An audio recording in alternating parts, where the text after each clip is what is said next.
Let's pray. Guide, we beseech the Almighty God, that members of the Senate, we may wisely deliberate for the good of this country and for glory of your holy name. Please join me in the Lord's Prayer.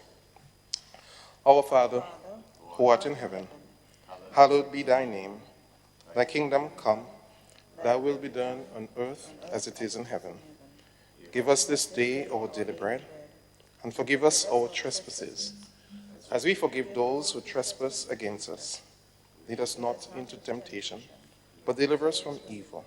For thine is the kingdom, the power, and the glory, forever and ever. Amen.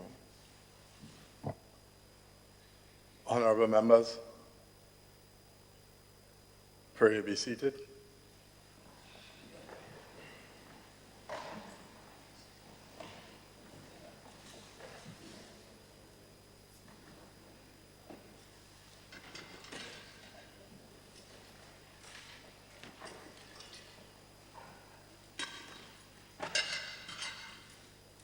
Honorable members,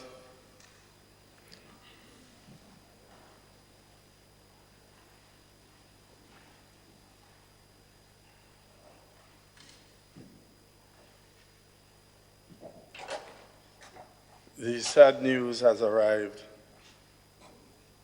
that the mother of our Olympic hero, Karani James, died almost momentarily. I think it is sometime last night or early morning. As a mark of respect and the extension of our deepest sympathies and condolences to the family, I would ask that the House stand in a moment of silence in respect of this very sad occasion.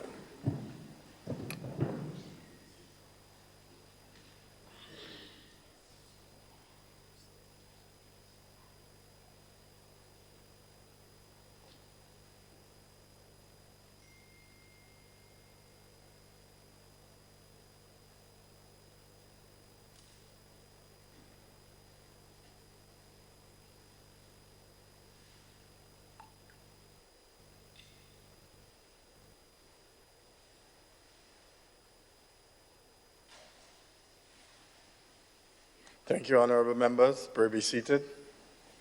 Will the clerk convey to Karani and the rest of his family our most profound condolences of the House. Thank you. Item 3, Oath of Allegiance or Affirmation of a new Senator.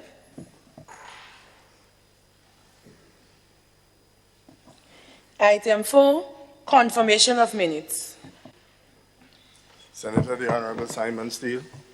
Mr. President, I beg to move that the minutes of the proceedings of the sitting of the Senate held at the Parliament Chamber, Mount Weldale, St. George's, on Wednesday the 24th of April, 2019, be taken as read.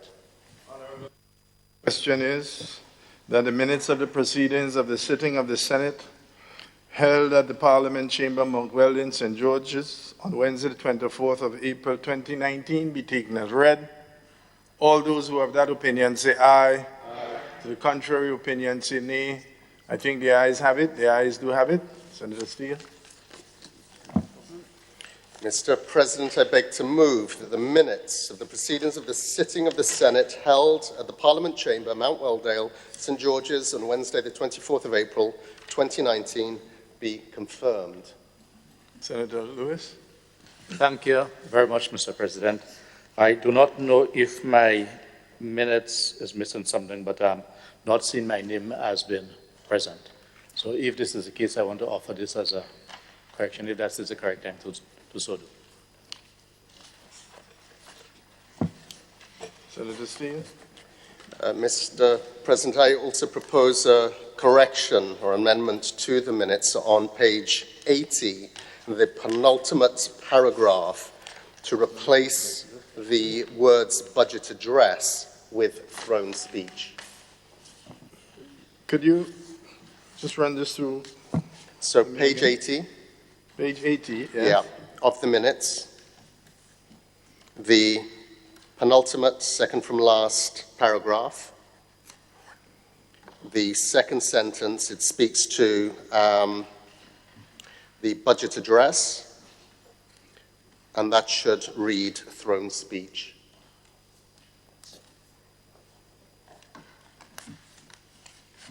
So the President solicited the opinions of members of the Senate on wanting to further debate the motion on the budget address. That should be on the budget speech, on the throne speech, sorry.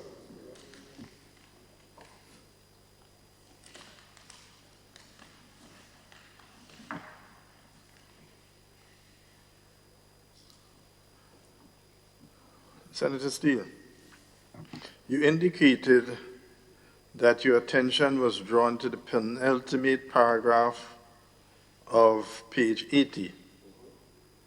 In my copy, the penultimate paragraph of page 80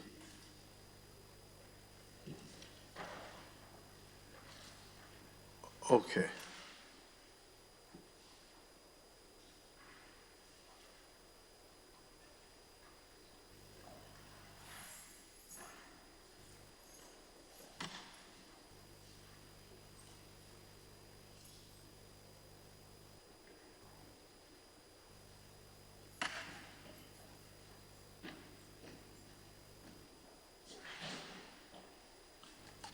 Okay, fine.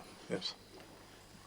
Honorable members, the correction is that in the penultimate paragraph of the minutes, page 80, the words budget address following motion on the budget address be changed to be the throne speech.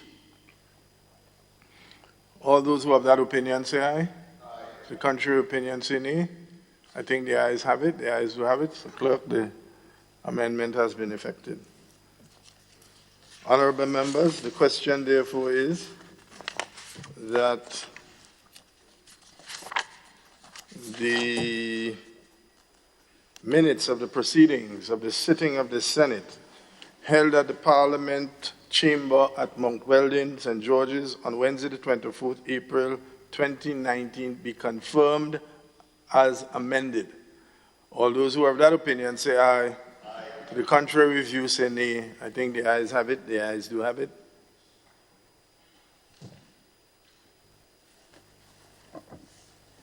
Item 5, messages from the Governor General. Item 6, announcements by Mr. President.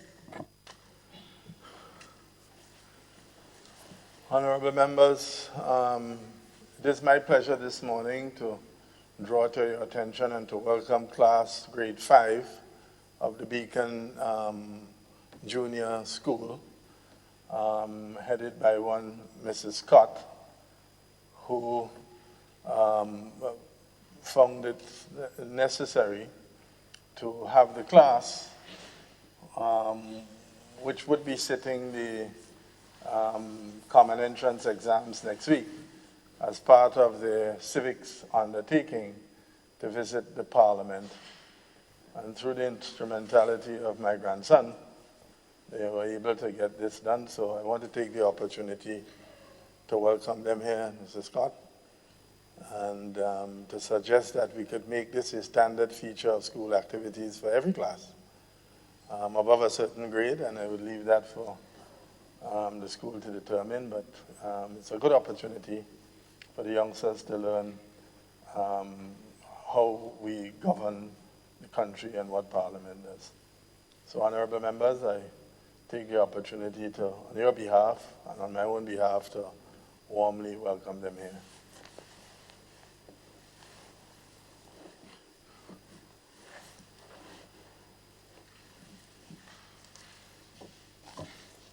Item 7, ministerial statements.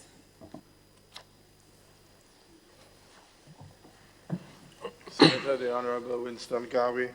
Thank you very much, Mr. President. And Mr. President, I rise to give an update on some of the ministries that I'm responsible for. But just before I do this, I'd just like to commend the class from the Beacon High for being here this morning and at least giving us some company. I trust that it is going to be a memorable day for you, you and your wonderful young men and women who come to this honorable house. Mr. President, I am pleased to further update this House on the issue of the court upgrade. As you know, we have been experiencing some challenges as it relates to facilities for the courts, sitting of the courts in Grenada. And at the last sitting, I did update this honorable House that we were far advanced in terms of negotiations with the judicial managers of the Carriacou building. And today I'm pleased to inform this honorable House that to date we have access to the second floor of the building, and work has commenced in terms of retrofitting that second floor to accommodate 2 civil courts and as well as the auxiliary staff of the court. We are awaiting the keys to the 3rd floor, where we will do work to accommodate 2 of the criminal courts, and of course, facilities, docking, and the likes, and so forth. As we've said before, it is our hope to finalize all the works prior to the commencement of the 2019-2020 law year, which is in September. And from the indication of the contractor, we seem to have a good shot at fulfilling this commitment that we have given to the judicial fraternity as well as the people of this country, this dear country of ours. So work is ongoing, and I do trust at the next appointed time when we're here to report to this honorable House, I should give some timelines as to when the work will be completed. I also would like to update this honorable House on some initiatives within the National Disaster Management Agency. Only last week, we had the completion of the Canada Caribbean Disaster Risk Management Fund project. And this project was initiated to upgrade emergency shelters to accommodate persons with disabilities. And I'm pleased to inform this honorable House that some 11 shelters were upgraded, as well as the installation of water storage facilities. As you know, emergency shelters are very useful in times of hurricanes and the likes. I do trust that this season we will not have to activate any of our emergency shelters because we trust that no storms will come our way. But should that happen, I want to say that we are happy with the Canada Disaster Risk Management Fund for the donation that they have given to us, some 200,000 EC dollars, to upgrade these shelters. We are looking forward to the 2nd week in July for the handover of the shelters. At that time, we will have representatives from the Canadian government here, as well as people, folks from Barbados, to do the handover. But we are extremely happy, and just to give you 2 of the facilities that were upgraded, the Dover Government School in Carriacou, and I saw the report from the district committee chair over there, as well as the program officer, community program officer, and they were extremely elated with the quality of work that has been done, as well as the St. John's Christian Secondary School. They have had some wonderful works done there, and the report that came to me, the coordinator from the Canada Fund, were extremely satisfied with the quality of work that was spearheaded in this project. I want to take this time off to commend the implementation team, the local implementation team, which was led by our permanent secretary, Ms. Roxy Hutchinson-McLeish, for the outstanding work the team was able to do. I know her daughter is here this morning, so take a bow for your mom. She did a wonderful job. So that I want to commend them, as well as the coordinator of disaster management in the country, Superintendent Sylvan McIntyre, for what was done. Mr. President, as we often say, we do not have all the resources here in this country, but one thing we know for certain: if we do it well, our developmental partners will come and support us. And this is one of those examples where our developmental partners came in and supported that need that we have highlighted. I want to move quickly into shelter inspection. As you know, before the start of the Atlantic hurricane season, we will do inspection of all the shelters, emergency shelters in the country, to ensure that we have facilities to accommodate persons should there be the threat of a hurricane. And the team of engineers and fire inspection people and the likes would have done the work. They are now compiling the report to provide the cabinet, and provide me, which will take it to the cabinet with the final list of shelters. And we are looking forward to having that before the commencement of this hurricane season, which starts from June 1. Moving quickly into this, the start of the 2019 Atlantic hurricane season, June 1 to November 30th.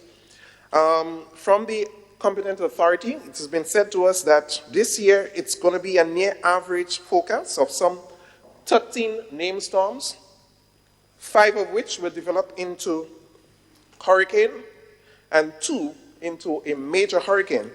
An average season will see the naming of some 12 storms, 6 of which will develop into a hurricane and 3 into major hurricane.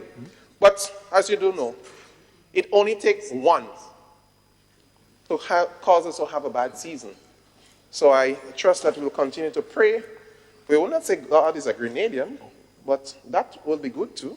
But we'll continue to pray to ensure that the winds stay out at seas. I'm not saying away from us and impact other states. As you know, 2017, we had this multi-state impact by 2 monstrous storms, Irma and Maria.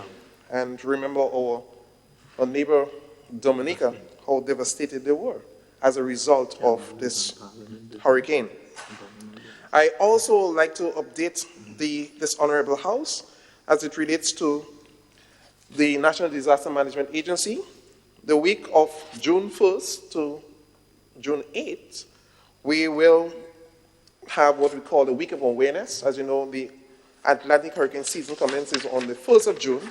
And throughout that week, we'll be doing a number of things to create the awareness and to encourage our folks to continue to observe all the information that has been presented, managing risks.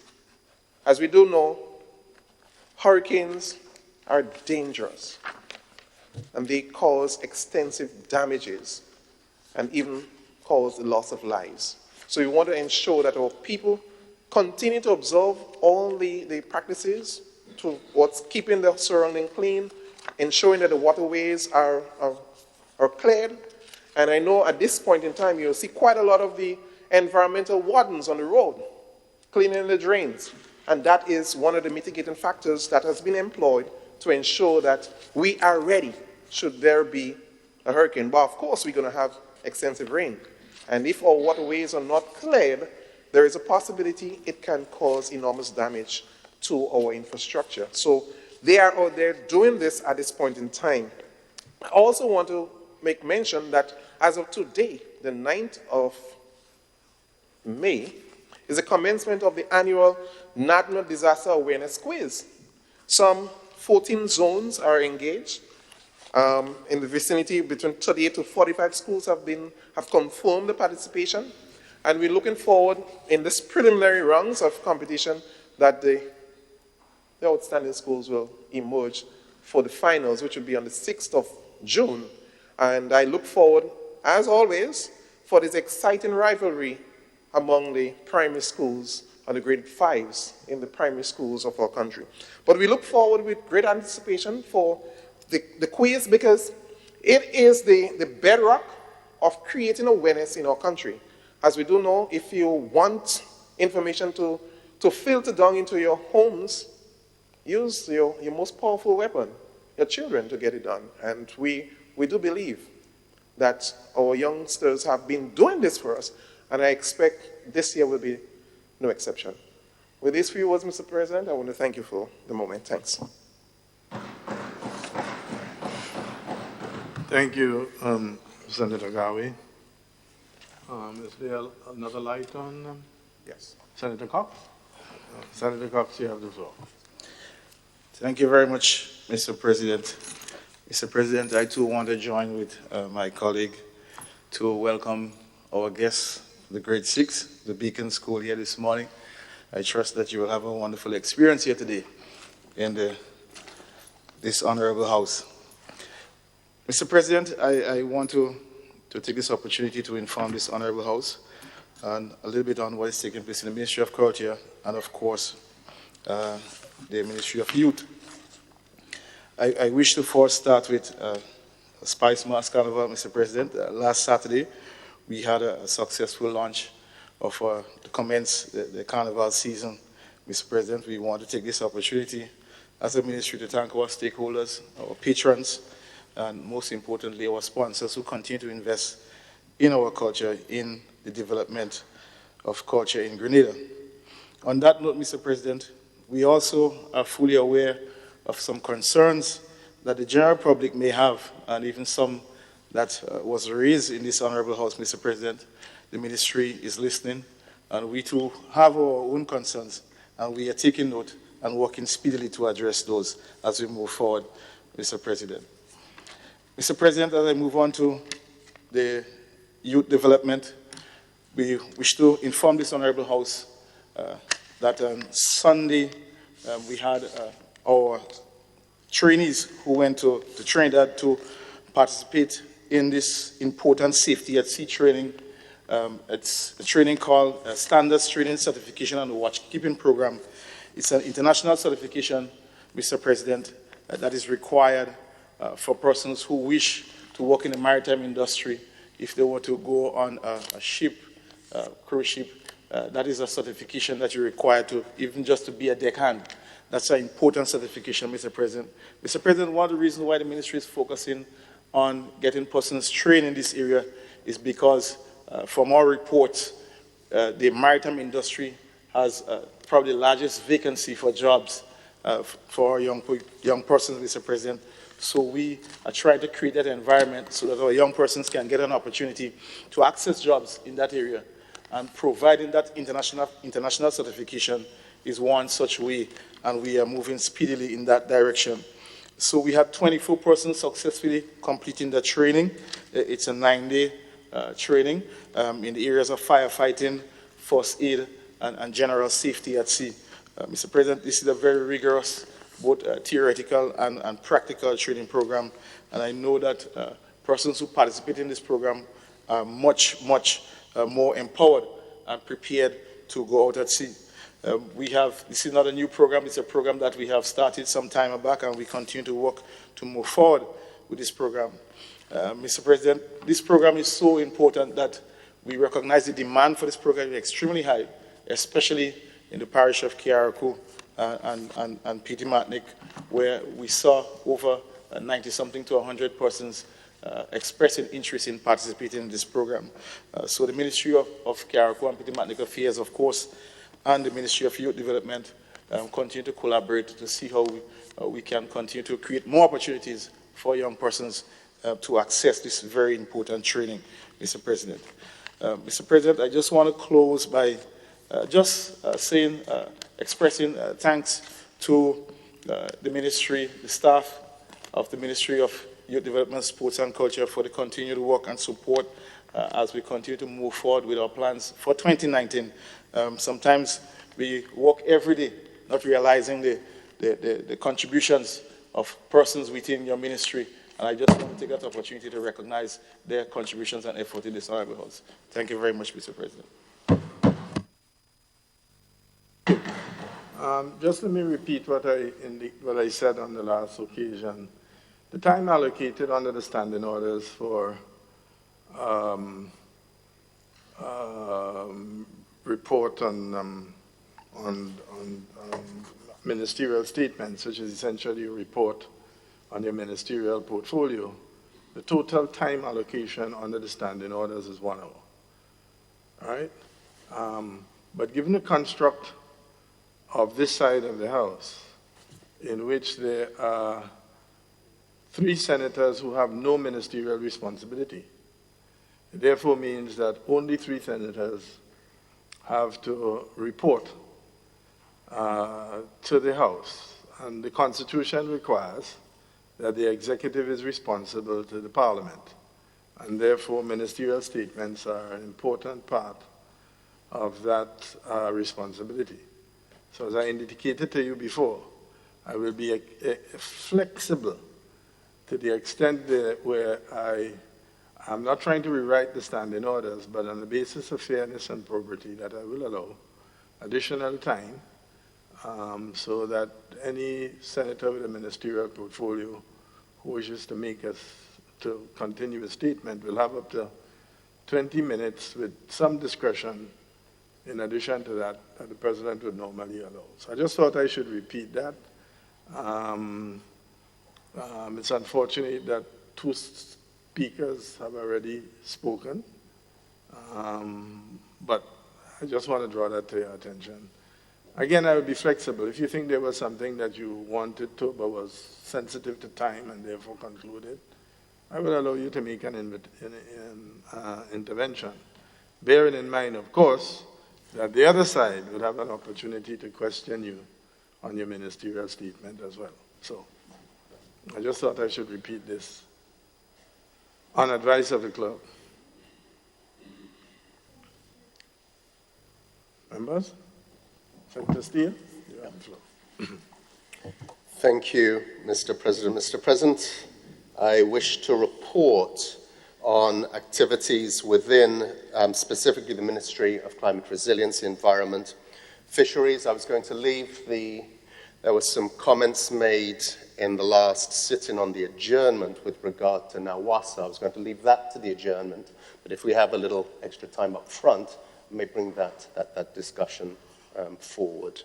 But I too wish to join my colleagues in acknowledging the students from Beacon Junior. It's wonderful, to have an audience. It's wonderful to have some bright young minds here in the room, and I promise we will do our very best to stay on best behavior to show examples for yourselves. Well, there may always be an exception or two, Mr. President. I also want to single out one particular student. Well, I believe your grandson is in the gallery, Mr. President. So certainly I'd like to... He's an old time. Well, you have a grandfather to certainly look up to and take a lead from the example he has set over many, many decades. But I would like to single out the daughter of my permanent secretary, Roxy Hutchison-McLeish, her daughter Shanaz Hutchison. I hope I'm not embarrassing you, but your mum was very keen to inform me that you were here and how excited you were to be here today. And it's our privilege to be hosts to all of you, and we hope this is certainly not going to be the last time you're here to join us in this chamber. So moving on, Mr. President, to an update on activities, a project that is seen as a very important initiative, not just within the Ministry of Climate Resilience, but for the country as a whole. And that's the Green Climate Fund funded project, together with New York University, who are providing the technical assistance for the Climate Smart, Climate Resilient City project. And the objective of this project is to establish our town of St. George's as the first climate smart city in the Caribbean. Very, very lofty but achievable ambition. Next week, we will see the 5th mission from the NYU team here in Grenada. And this is part of the pre-feasibility work that they are engaged in to develop projects and interventions which will address key developmental challenges that we have. In the town of St. George's, it's expanded to other parts of the country, and I'll get onto that in a minute. But this is really groundbreaking stuff. Some of those interventions will include how we protect the carénage, a key central part of our town, from sea level rise. the development of an urban development plan for the St. George's area, addressing many issues, including traffic congestion. We know with the increase of vehicular traffic, some of the challenges that we're now facing in terms of transversing certainly areas here in the south. So we'll be looking at interventions to address that. Also vulnerabilities in that route between the town of St. George and the airport, that southern corridor. Solutions as to how we can protect Grand Anse Beach, a key natural but important economic asset for our tourism industry and for the enjoyment of our people, how we can protect that against sea level rise and coastal erosion. All of these low-lying areas highly vulnerable to sea level rise, and statistics, data already gathered show the high levels of vulnerability to these specific areas, not in the long term, but in the short to medium term. How we can address the issue of providing sewerage facilities here in the south. Looking at climate vulnerabilities to our airport, again, a key economic asset. Our runway is at sea level. There are areas of it that are already being undermined by coastal erosion, so how we can address that. Working with St. George's University as to how we can make their campus more climate resilient. St. George's University constitutes somewhere in the region of 20% of our gross domestic product, an important engine within our economy, so how we can work with them, ensuring in the event of a climate event that they can recover, sustain as less damage and recover as quickly as possible so that economic engine can continue working. And then Grenville, not in the St. George's area, but an area, that Grenville Coastal Road, that's highly vulnerable. And because of that priority of that was included within the project to look at what solutions, what interventions can address that. So the mission that will take place in this coming week will engage with stakeholders, both governmental and non-governmental, in developing the project concepts around these projects.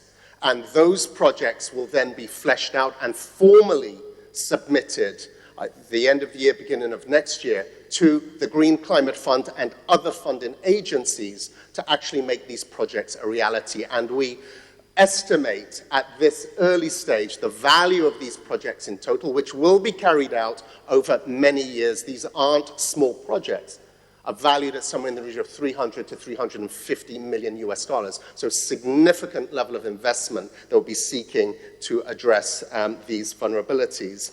But, Mr. President, we're not waiting for this process, very defined process, to follow through. We've already identified some quick wins, some low-hanging fruit that we have already brought to the Green Climate Fund, or about to bring to the Green Climate Fund for funding. And one such project is one that we call in leapfrogging renewable energy and energy efficiency. This is a project that's valued in the region of 39 million US dollars, which will look at swapping out our energy inefficient sodium street lights to energy efficient LED lights, also looking at providing additional lighting in communities up and down the country that are currently underserved. And we will be installing solar panels on the 40 public buildings so that our energy supply to these public lights will be through renewable energy. And this will provide a significant energy cost saving to government, millions of dollars that can be put into other areas, whether it's education, healthcare, etc., can be invested in terms of serving the people. There is also a private sector component, so how we can facilitate the introduction of energy efficient and renewable energy technologies to our private sector, both here in Grenada and regionally. So Grenada, Mr. President, will be taking a lead within the region in this very, very innovative project. And that project is working with the Green Climate Fund, New York University, together with UN Environment and the Caribbean Development Bank. The project will be submitted to the Green Climate Fund, the draft, this week, tomorrow. A board decision is expected in October. And if we are successful, we have many hurdles to jump through, but if we are successful, this will certainly be a transformative project within this sector. Another project that has been spun out of this, again using the marine engineering expertise of New York University, is looking at phase 2 of the Sauteurs breakwater project. Interventions have already been made to protect that highly vulnerable bay. Work is required to protect higher up in the bay to provide the coastal area there. And New York University will be sending an engineering team to do the technical studies as to what is required to provide protection for that bay. Moving on, Mr. President, to our marine protected areas, our MPAs. We're currently working with stakeholders on an action plan to push forward some of the interventions that are required to protect our coastline. Currently, we have 3 MPAs that are in operation. You have Molinaire, Beausejour, Woburn, Clark's Court here in Grenada, and you have Sandy Island and Oyster Bed in Carriacou. Those are already in active operation. We have challenges with those, but I'll come on to that. But there are also plans to bring Grand Anse into operation shortly, together with 5 other marine protected areas, including Guave, Levera, Conference Bay, Isle of Roon, and the southern Carriacou Islands. And this is part of a target, part of the Caribbean Challenge Initiative that Grenada is part of, to put, well, through the initiative is to put 20% of our near-shore coastal areas under protection. Grenada has pushed that boundary further. We've set a target of 25% of our coastline by 2020. And why we are doing this, the importance of our MPAs, is to protect the marine resources within that, our reefs, our seagrass beds, etc., which are the nurseries for our fisheries. So by protecting these areas, we are allowing our fish stocks to rebuild, which will provide benefit outside of the marine protected areas for our fisher folk. But it also provides opportunities for tourism, for tours of those marine protected areas, some phenomenal underwater phenomena, our reefs, the sculpture park, etc. So providing alternative revenue sources and livelihoods for our people. But since bringing in those 3 MPAs, the first one came into operation in 2010, there have been many challenges in the sustainable management of these MPAs. So we have engaged our stakeholders, whether it's the Dive Association, Marine and Yachting Association, the Hotel and Tourism Association, community groups, together with fisheries, together with government, as to what are the interventions that are needed to provide sustainable management and address the issues within our MPAs. We have had 2 stakeholder sessions, very, very well received. Government and the private sector, communities working hand in hand. And an action is being developed. It will be presented to Cabinet shortly, the recommendations, which will in turn be fed back to the stakeholders for their endorsement, so that we can address some of those key issues. Moving on to sargassum, a major environmental challenge, not just for us here in Grenada, but for islands throughout the region and the southern tip of the United States. The volume of sargassum, the influx, continues to increase, and the duration of that influx has also increased. So the sargassum season is starting earlier and ending later, and it will continue to worsen. This is not something, Mr. President, that is going to go away. So the challenge that we face together with all of our neighbors is not the prevention of this phenomenon, but how we best manage, how we optimally manage this. Last year alone, Mr. President, government spent in excess of $1 million just clearing the sargassum in key areas that were providing, whether it's a threat to our fisher folk, whether there was to our tourism sector, whether to the health of our communities. And we continue to spend. But this year, Mr. President, we're taking a more strategic approach, recognizing that we need to have long-term strategies for managing this. And the first step is the contracting of a dedicated manager to oversee the coordination of all of the actions and interventions that's required. So whether it's coordinating with the environmental wardens, they are going to be at the front line of clearing our beaches, the manual clearance, which is environmentally friendly, very, very light touches, for the removal of the sargassum, together with working with community groups. Community has, it's not just for government, but community groups also have to be mobilized.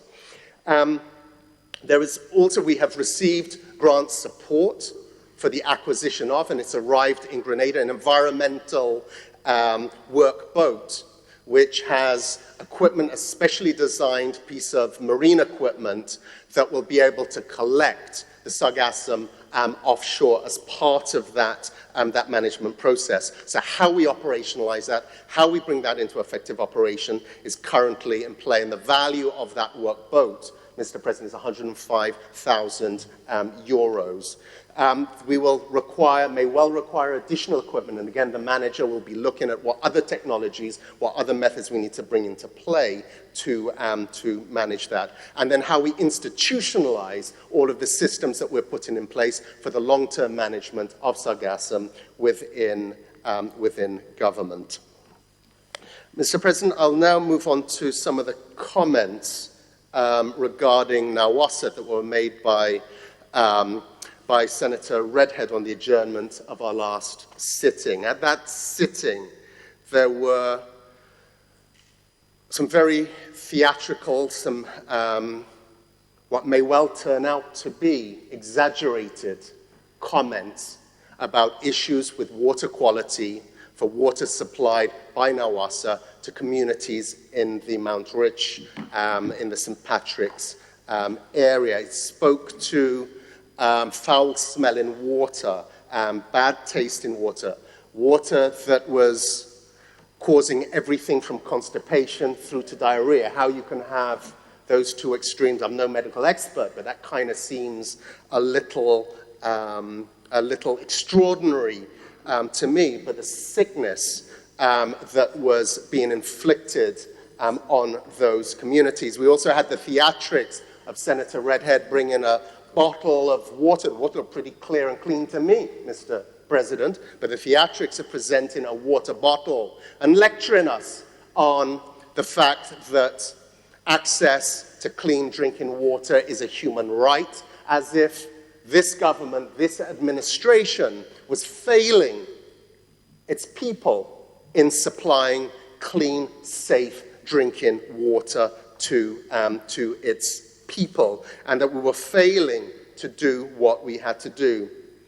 So, Mr. President, on challenging in the adjournment Senator Redhead, we asked some very basic questions. Did the senator, if his intention is to the representation of people within that community, and his intention is to try and find solutions for this potentially serious problem, he was asked the question, has he investigated, has he contacted NAWASA? Has he contacted the Ministry of Health? Has he reached out to persons within the community? Has he tried to take any action to raise the attention, not here on the floor of Parliament, Mr. President, but if he was genuinely interested in resolving this problem, there were other avenues he can take, and the answer was no. No. So on leaving this session, as promised, I contacted Nawasa, the general manager, and thorough investigation was initiated. So engineers, teams were sent out to the region, looked at all of the equipment, the nearest pumping stations, the water supply to those communities. A thorough investigation was carried out. Water qualities were tested throughout the area. Equipment was checked. And there was no evidence, Mr. President. No evidence of any form of contamination to that water. They went further. They went into the communities. They went to households. They interviewed persons, spoke to local residents, tested water in residents' properties. And again, Mr. President, no evidence, not even any complaints in their investigations. I also saw in the media, GBN they did a report on this. They too went into the community. They interviewed local residents. There were no complaints, Mr. President. In fact, some of the persons interviewed commended Nawasa for the service that they were provided. So no evidence, Mr. President. So, Mr. President, what Nawasa has done, they have written directly to Senator Redhead to ask him to provide the names of the persons who claim to have a combination of diarrhea and constipation, to identify those persons so that we can investigate further. The only possibility that's currently outstanding, and Senator Redhead has that responsibility to identify those persons, is there could be contamination on those residents' property, not through the fault of Nawasa in terms of where the water is fed to the property, but whether there is something peculiar, whether water storage, whether there is something on the premises within the homes of these individuals that could have caused this problem. That is and if that is the case, that is not the fault of Nawasa. So that is the last outstanding piece, and we need, and it's a shame that Senator Redhead is not here, but his cooperation is required so that we can conclude this. Because if there is a problem, it must be taken seriously, but all efforts have shown there is no evidence. And if it turns out, Mr. President, that these claims are actually unfounded or unrelated, then I would wish to caution through you, Mr. President, the Senator, for the recklessness of those statements, the immaturity of those statements, not taking into account the true welfare of the people, trying to create some mass hysteria. For what? For what, Mr. President? For politics? For politics' sake? You're going to stand on the floor, the parliament of the people, to make unfounded, wild allegations that it does not only speak to the people of Grenada, but it also speaks to these statements. What we say in this house is broadcast internationally. What impact does that have on our tourists, visitors to our island, their confidence in the services, public services that are provided, the economic considerations? Mr. President, these statements are wild, unfounded. And through you, the Senator, need to be cautioned, cannot use this Parliament, this Senate, this chamber, as a platform for fake news and for cheap politics. So, Mr. President, when the investigation is concluded, I said there was just one outstanding issue, and Senator Redhead will be responsible. The onus is on him to provide us with those names so we can draw a line under this. Nawasa will write a public statement because we need to have confidence in our public services. We take these allegations very, very seriously, Mr. President. And on that note, I would like to end my statement. I thank you. Thank you, Senator Steele. Yes, Senator Dialli. Mr. President, Thank you. I have a quick question for Senator, and two questions, quite frankly. Senator Steele informed the House that government is embarking on putting PV panels on government buildings as well as changing out the lights on the poles.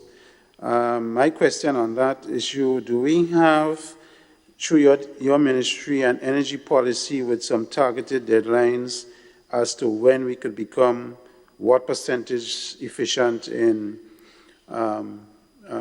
alternative energy sources? And if so, I know we're doing a 2030 plan. Is there any consideration within that for such a consideration in terms of our energy consumption and how we do it? And the second question is, on the presupposition that we do have commercial quantities of natural gas within our waters, which would appear, is there any consideration being given to generation of electricity with the use of natural gas versus diesel as we do now? Under any consideration within the ministry as relates to our change of our energy profile? Thank you. Thank you, Mr. President. In addressing the questions from the Senator on the other side, the target that Grenada has as part of our nationally determined contributions, which is our commitment to reducing greenhouse gases, is a 30% reduction in greenhouse gas emissions by 2025. And there are 3 or 4 key drivers to bring that down. One is energy and a movement away from fossil fuels to renewable energies, and introduction of energy-efficient solutions, such as the one with the project that we're working with. The other is transportation, what we can do with our cars, vehicles. And that is part of the New York University project in terms of addressing congestion. What we see is the cars clogging up the roads, our journey times increasing, and all of the inefficiencies and frustrations associated with that. But the driver, the climate rationale for addressing congestion is the reduction of greenhouse gas emissions, the gases from our vehicles. The other is waste management, and the other is through forestry. So linking that to your second question, which is the use of LNG or natural gas for electricity supply, ideally, even natural gas, even if we have that as a resource in our waters, is still a contributor to greenhouse gas emissions. It's more environmentally friendly than burning diesel oil, but it still produces emissions. The strategy has to be a combined, the options, and I think that energy mix is something that is being looked at in terms of the move to renewable energy, which is the most environmentally friendly path, and what is the mix there, from solar to wind to tidal to geothermal.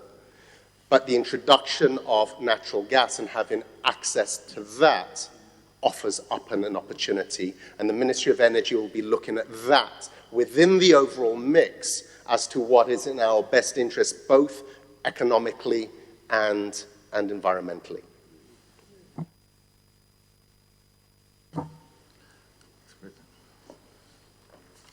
Senator, the Honorable Nolan Cox. Mr. President, I want to thank you for offering me an opportunity to report on a few more matters that I really wanted to touch on.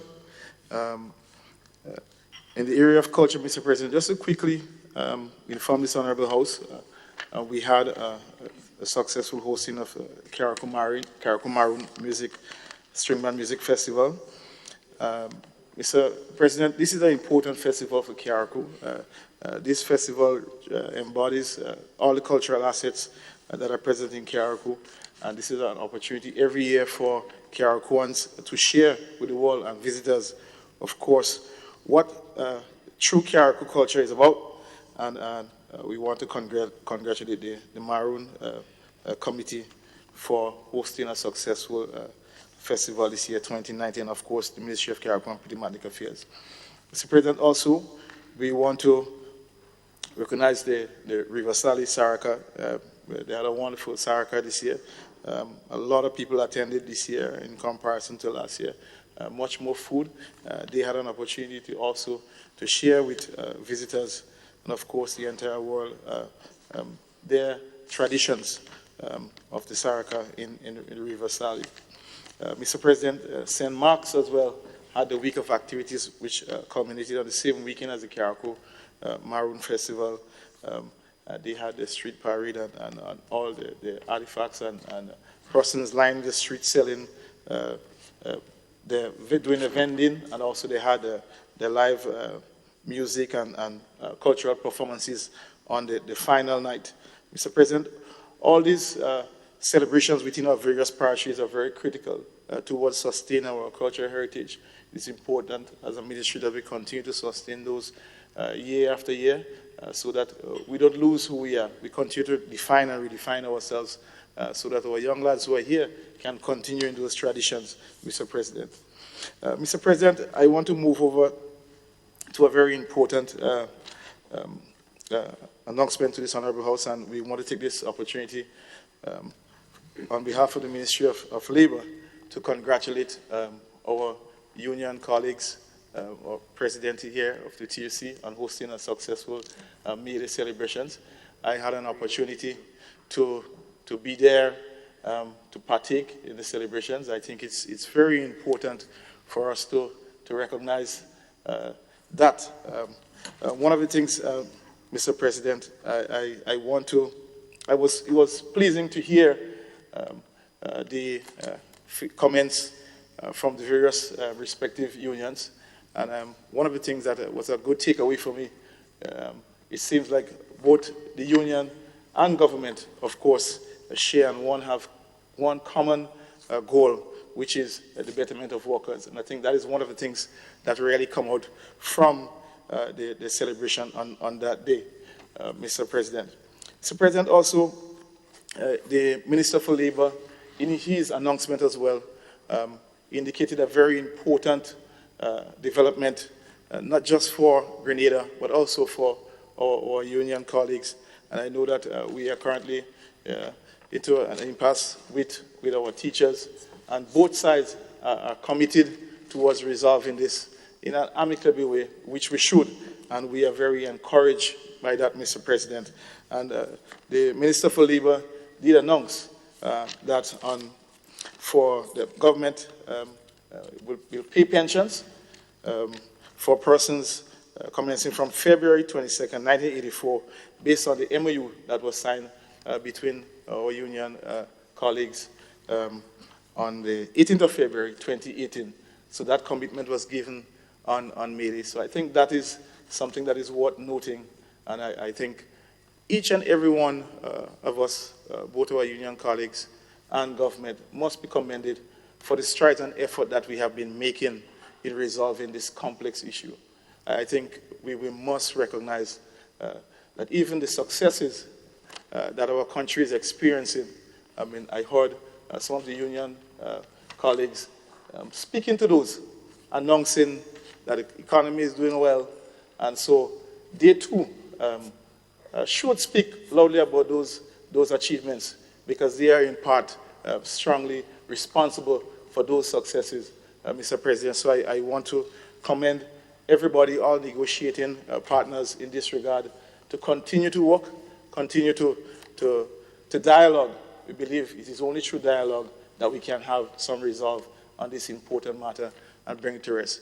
But one thing that is quite certain, Mr. President, we are closer to the end today than where we were probably 10 years ago. And I think that is something that we must pay attention to. Sometimes we forget the things that we have already achieved. Sometimes we forget the things that are working with us, sometimes which is much more than what is not working.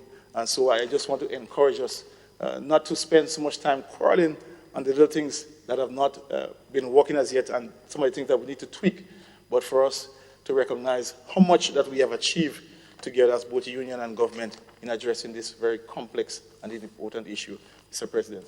So with this, I want to thank you for giving me an opportunity, and also to congratulate our dear colleague, Senator Andrea Lewis, on being re-elected as the president of the TUC. I want to congratulate you at that. So I see that you're pretty observant. Your good friend is looking after you. Mr. President, I thank you very much.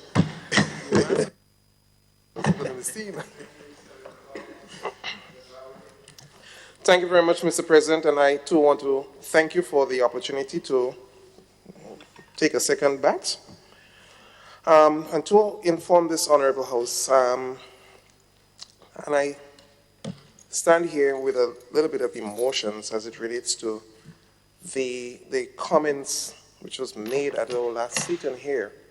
And I want to say to the leader of government business that you handled it well. It was reckless, to say the least, to come in this honorable House. Yes, you have immunity, but to try to destroy the reputation of one of our premier institutions or stakeholder bodies within the country was just not right. And I'm speaking here of the comments that was made by the senator on the other side, who is not here this morning. I wish he was here to really respond to those comments. Senator Ron Redhead, as it relates to water quality. But I want to say that NAWASA was the recipient of $220,000 through a project of NADMA and CDMA to upgrade some 17 schools with water storage. Some 18 tanks, 1,000-gallon tanks were delivered to those schools. But the important thing here, recognizing the important contribution NAWASA has been making to the development of this country, and seeing and noting the difficulties some schools have during times of adverse dry period, as we have seen this year. They were given that support to ensure that they can develop this water storage. And I'm indeed happy that that in itself indicated that NAWASA's work was recognized as being quality. Also, the GCF, the Green Climate Fund, came on board and with a pledge, donation of 125 million EC dollars towards building resilience within the water sector and helping NAWASA to build more reservoirs and to ensure that we're able to respond adequately to the threat of climate change. To be given such high commendation by not just local, but international organizations, and to have such reckless statements been made of this institution is really unfortunate. And I do trust that we be man enough to retract those statements and said, of course, apologize. Retract and apologize to the nation. We travel quite a lot around the world in climate change forums. And to listen to the international community commending Grenada for all the services that we provided. And to have someone trying to hurt our face, cut our noses, for what? Politics? We have to mature and grow beyond this. We have a country, a nation to build. And every time we hit those low jabs to try to score political points, it hurts us. We have to do better. We must do better. Mr. President, I also want to speak to, last week we had a visit of the NYPD sporting team, and as well as Promo Caribbean. And they had this goodwill visit to the country, not only to play sport, but to make a contribution to the development of this country. They would have visited the Telescope Primary School, the Happy Hill Secondary School, the Boca Secondary, Western Hall Secondary, and the Grand Bacolet Juvenile Center. I was told at the meeting in the Grand Bacolet Juvenile Center, and as they communicated, speak with the residents there, I was told that some of the residents were were in tears because what was communicated to them touched them to the point of saying, yes, you've made a mistake. Yes, you have been caught or placed in this center for rehabilitation and so forth. But said, that's not the end of it. You can clean yourself and move on. And I think the tears was an indication that they accepted the second chance. And I want us as a nation and this parliament to recognize those young men and women. Yes, they have made a mistake, but they are making an effort to correct themselves and to move forward. So every opportunity we get to inspire that change in them is important, very important. The NYPD team as well donated to some 25 sporting clubs around the country with equipment and sporting gears as it relates to football. We do know that football is one vehicle that can be used to transform lives. And I want to take this opportunity here to commend NYPD for what they have done, and Mr. Niraman Oliver, who has been championing this move. And from the government of Grenada, I want to say a special thank you. Also, Mr. President, we have spoken quite a lot about it as it relates to preparation and ensuring we build capacity within the country to respond adequately to the disasters and the likes. And I must indeed say that just over a week and a half ago, we were able to return to the U.S. Southern Com, the RFP that they would have sent to us as it relates to the construction of the new Emergency Operations Center and warehouse for the sister isle of Carriacou and Petite Martinique.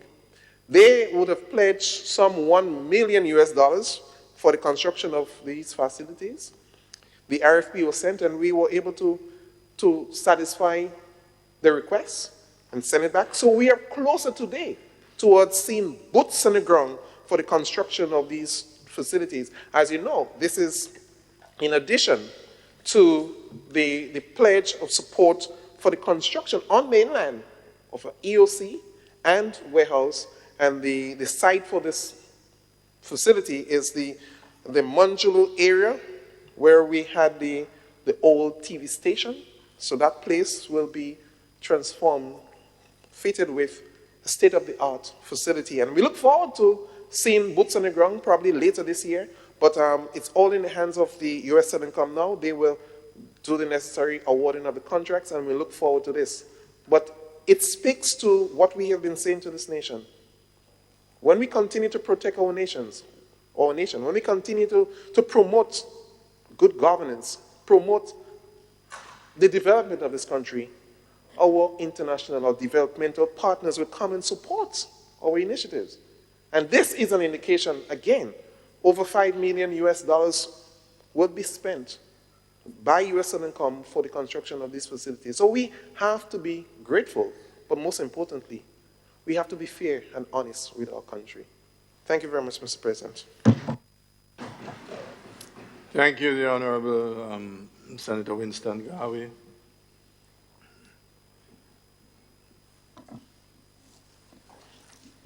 Item 8, presentation of papers and reports from select committees.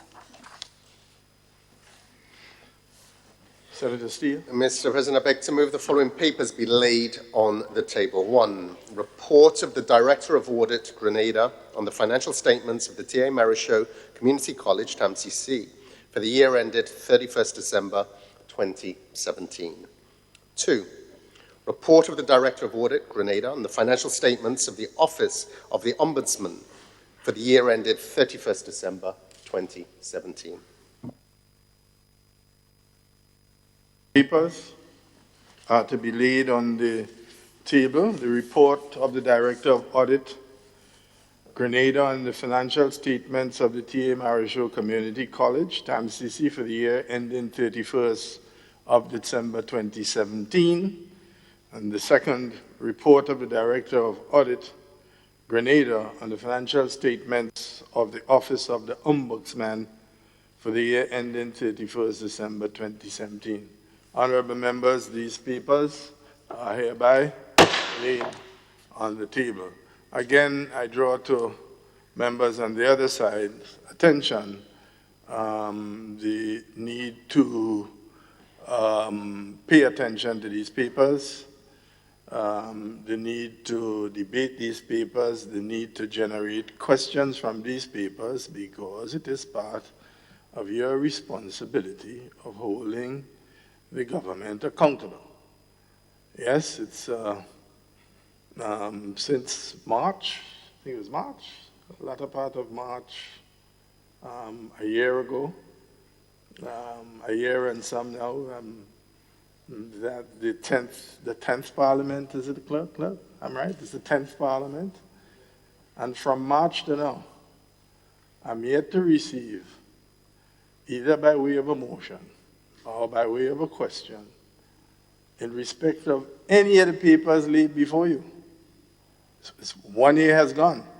So I just thought I would refresh your minds on this and to get you to take up your responsibilities, because the executive is responsible to the Parliament of Grenada. So says the Constitution. 1 year now, and nothing has happened, so I make a further appeal. Thank you. Clerk's Assistant. Item 9, petitions. Item 10, government notices. Item 11, unofficial notices. Item 12, questions.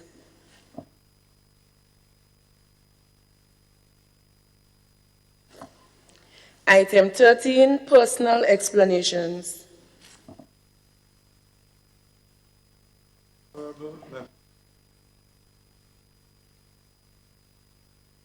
To bring to your attention the following matters. The clerk did receive written advice from the following senators of their absences.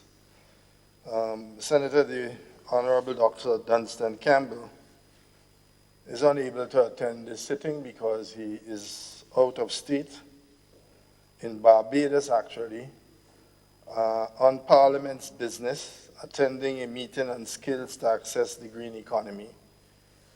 So I wish to bring that to your attention.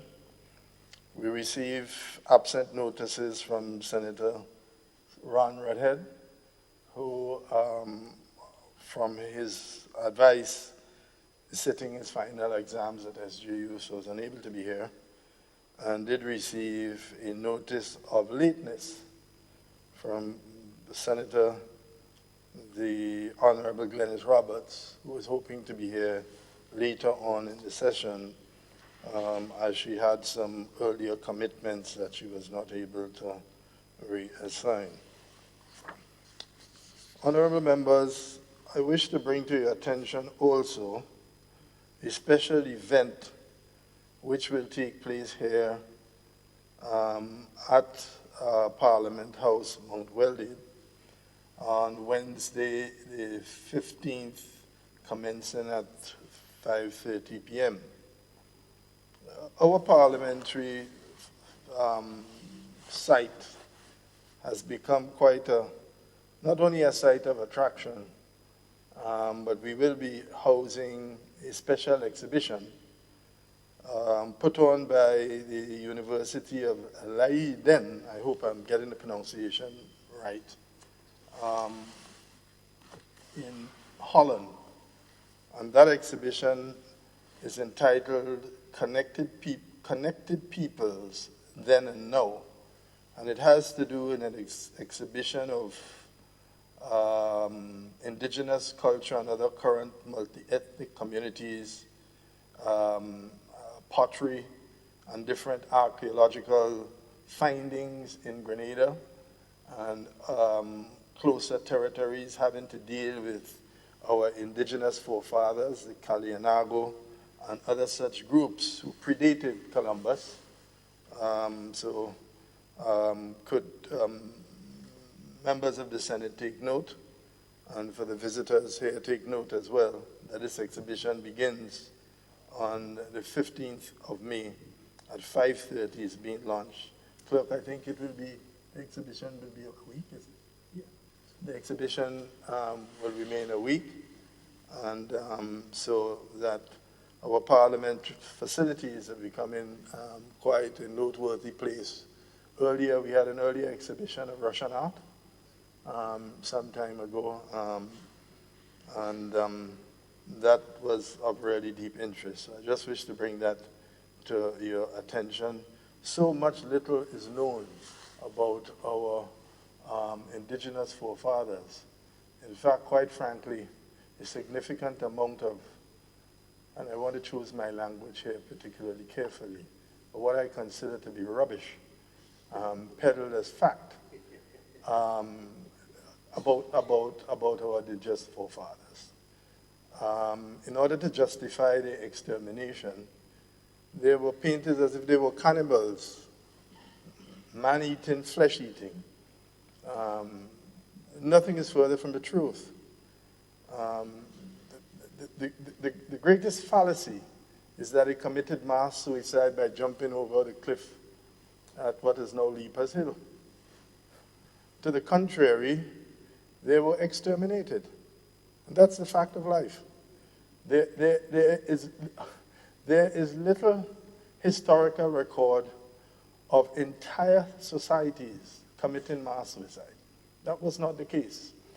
They made their last stand in a battle in St. Patrick, and they were annihilated, as had been suffered by several indigenous peoples in North America and other parts of the world. I just thought I should bring that to your attention. So it's important for us to use every opportunity for objective knowledge on what happened to our people, the level of civilization they achieved, all right? And to safeguard whatever archaeological findings there are, which rightly belong to the Grenadian people and should be exhibited and treated with respect.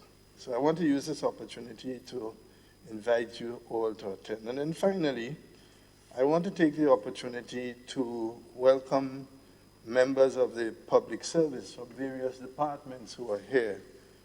They are here under the auspices of the Department of Public Administration, and they are here visiting us this morning. I was not aware of the visit, but we began while you were here, so I want to take the opportunity to welcome you. Parliament is a very important part in the governance structure of our country, and I am happy to know that people are finding the time to come to Parliament. This is your business. This is where laws are made for the good governance and good order of our country, and finding the time to be part of us and the business. So I want to take the opportunity on behalf of all of the senators to welcome you most warmly and to urge that this be not your last attendance at Parliament. I know now the technology allows you to relax in the confines of your home and to look at the proceedings of Parliament. But any moviegoer will tell you there's a difference between looking at a movie on the television and being in a movie house. Yes? So I want to take the opportunity once again to thank you for coming.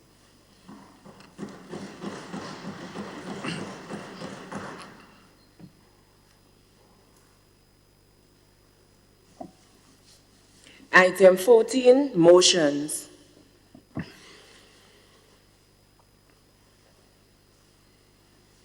Thank you, Mr. President. Mr. President, I beg to move the following motion standing in my name.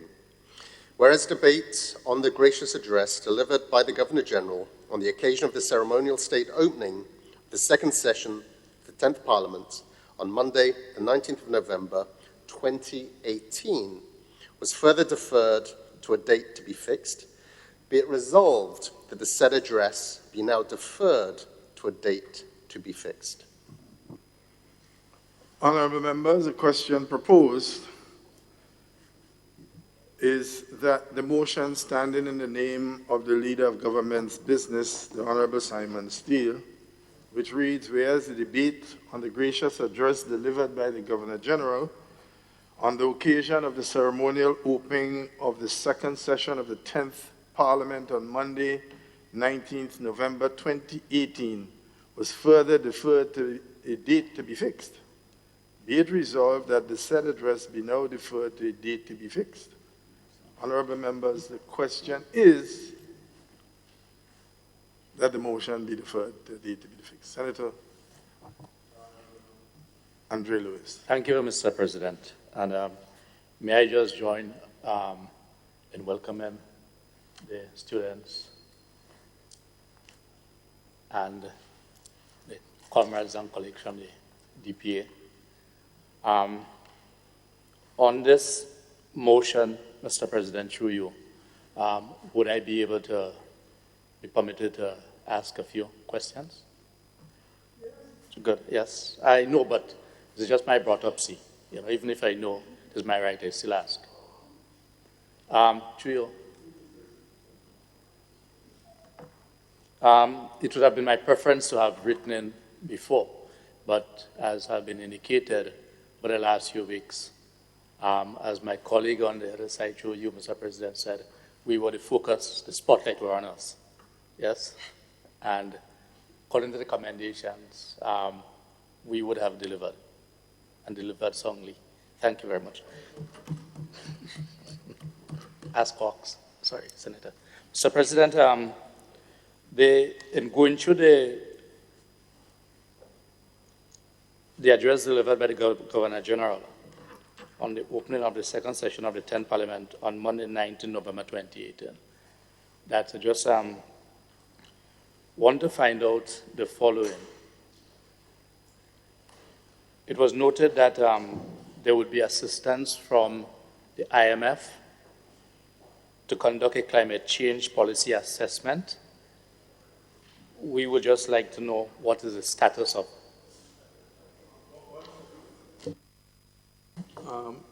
Okay, maybe you should then introduce the question and then you come back.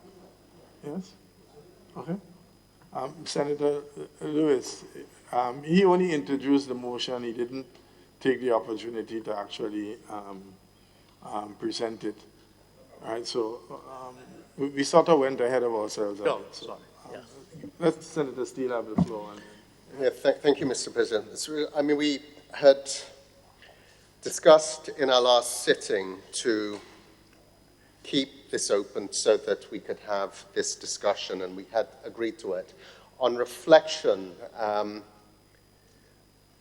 we will have an opportunity, Mr. President, in the, not probably the next sitting, but within the next couple of sittings, we will have the introduction of the supplementary appropriation bill, which is kind of like a midterm review on the budget, of which is founded on the throne speech. And my suggestion, and I will take the Senator's comment, I will provide an answer to that. But I would suggest for neatness that what we do, we continue to defer the closing of this motion until, and it will just be a couple of sittings from now, when the supplementary appropriation is presented.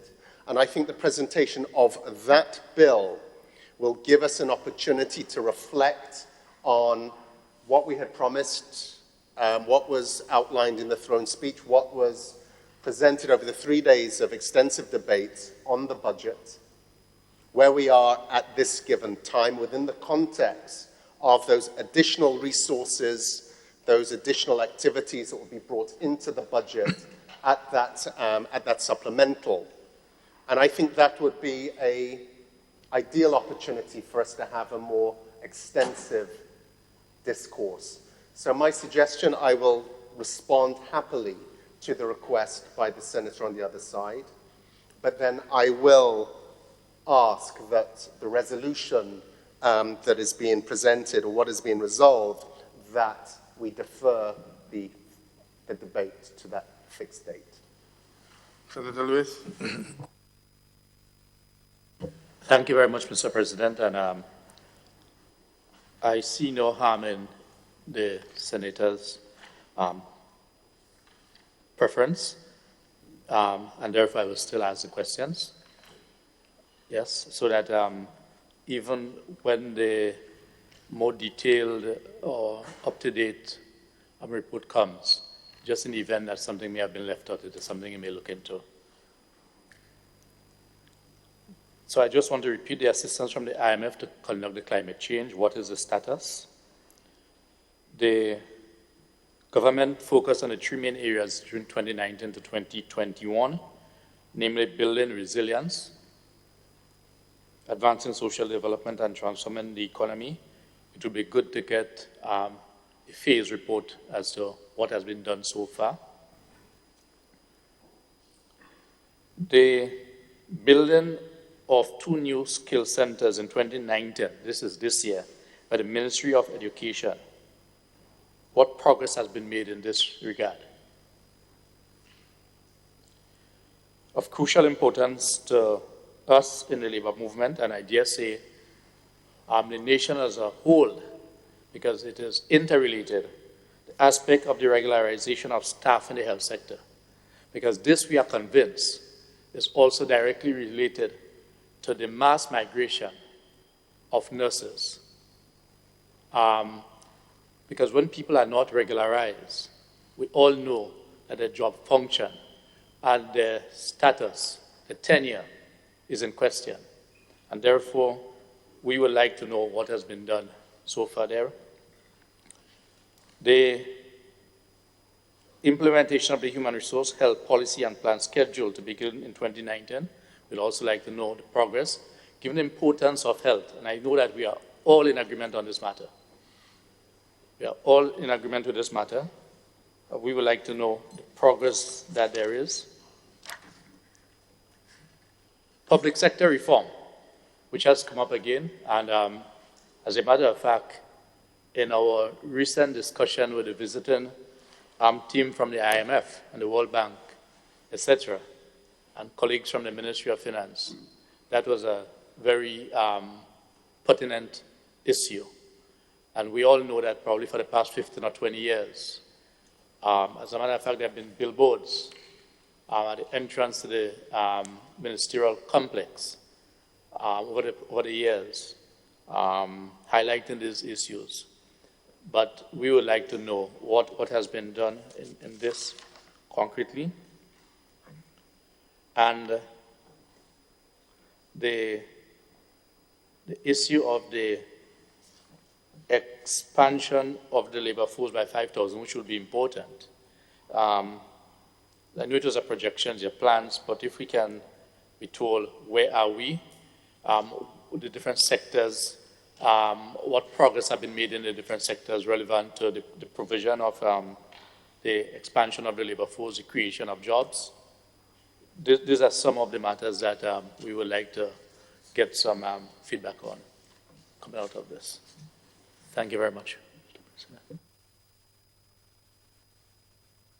Senator Lewis, could you commit those questions to writing? It makes it much tidier.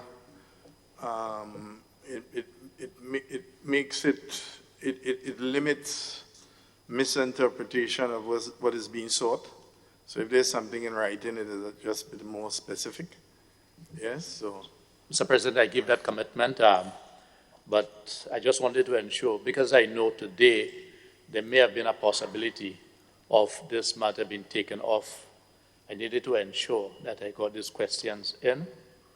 Yes, but I'm in total agreement that the most prudent thing to do is to put it in writing, and I so give that commitment. Yeah, because the leader of government's business has said that if you notice the motion is to defer it. The motion is not to extinguish it.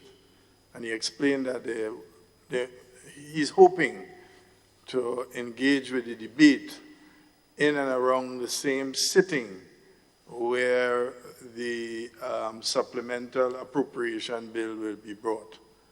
Yes, so the earlier the questions could come in, the more thorough the research and the answers could be done, and then it gives you more time for preparing supplemental questions which you should figure out in your head prior to even receiving the answers. Yes? Okay, yes?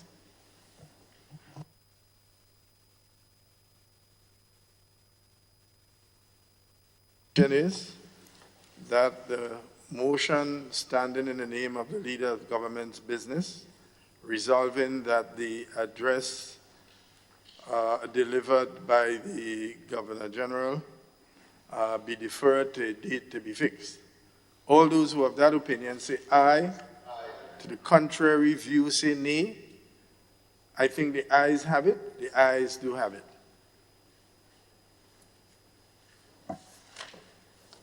Item 15, bills.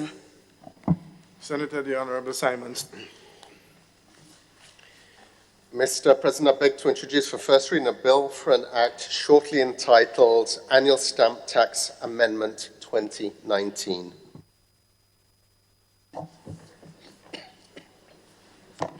An act to amend the Annual Stamp Tax Act, Cap 16A, shortly entitled Annual Stamp Tax Amendment Bill 2019.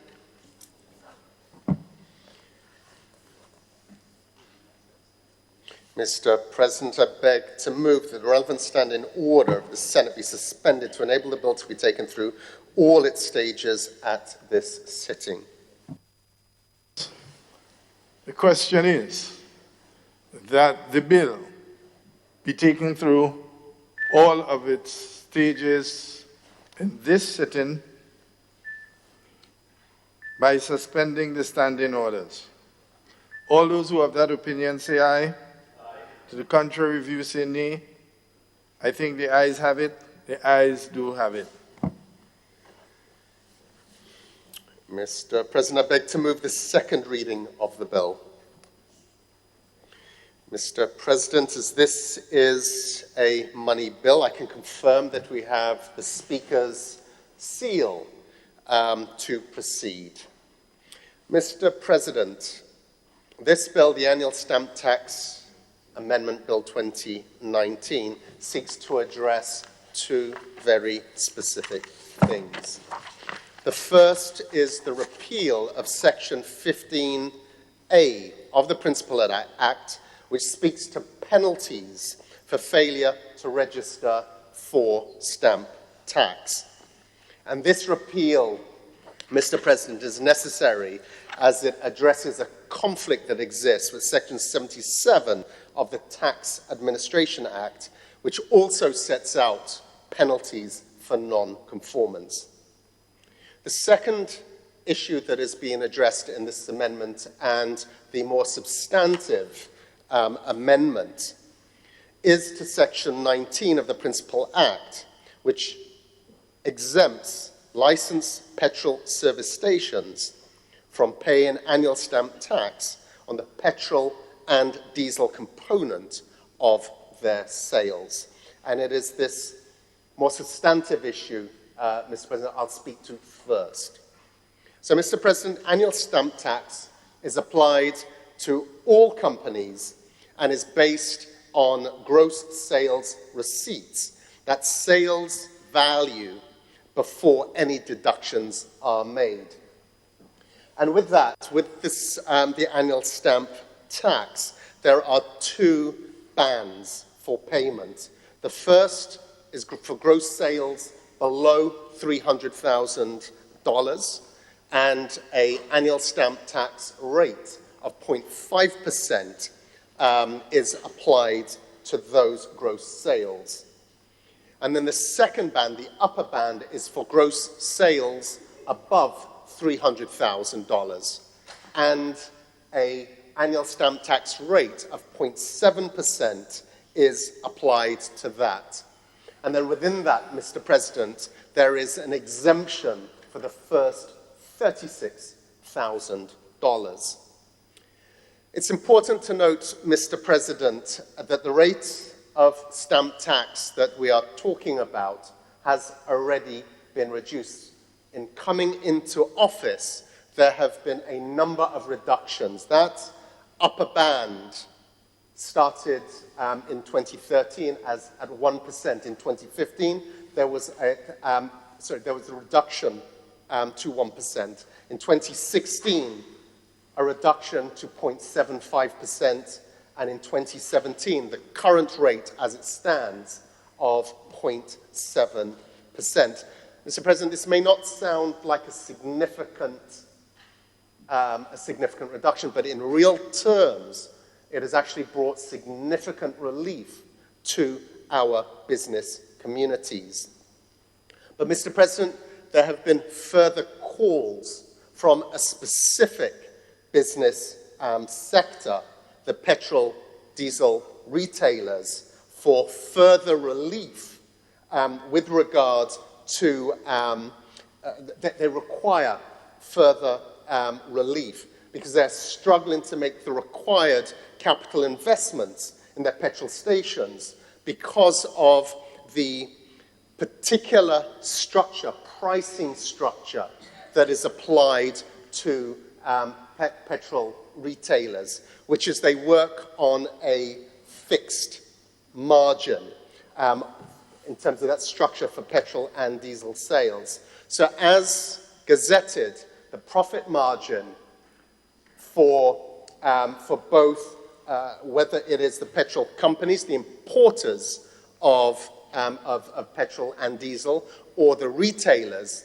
combined, that profit margin is fixed at $2, of which the companies receive $1.25 out of that $2, and the remaining 75 cents is what is given. 75 cents per gallon, per imperial gallon of diesel or petrol is what is afforded to the petrol resellers.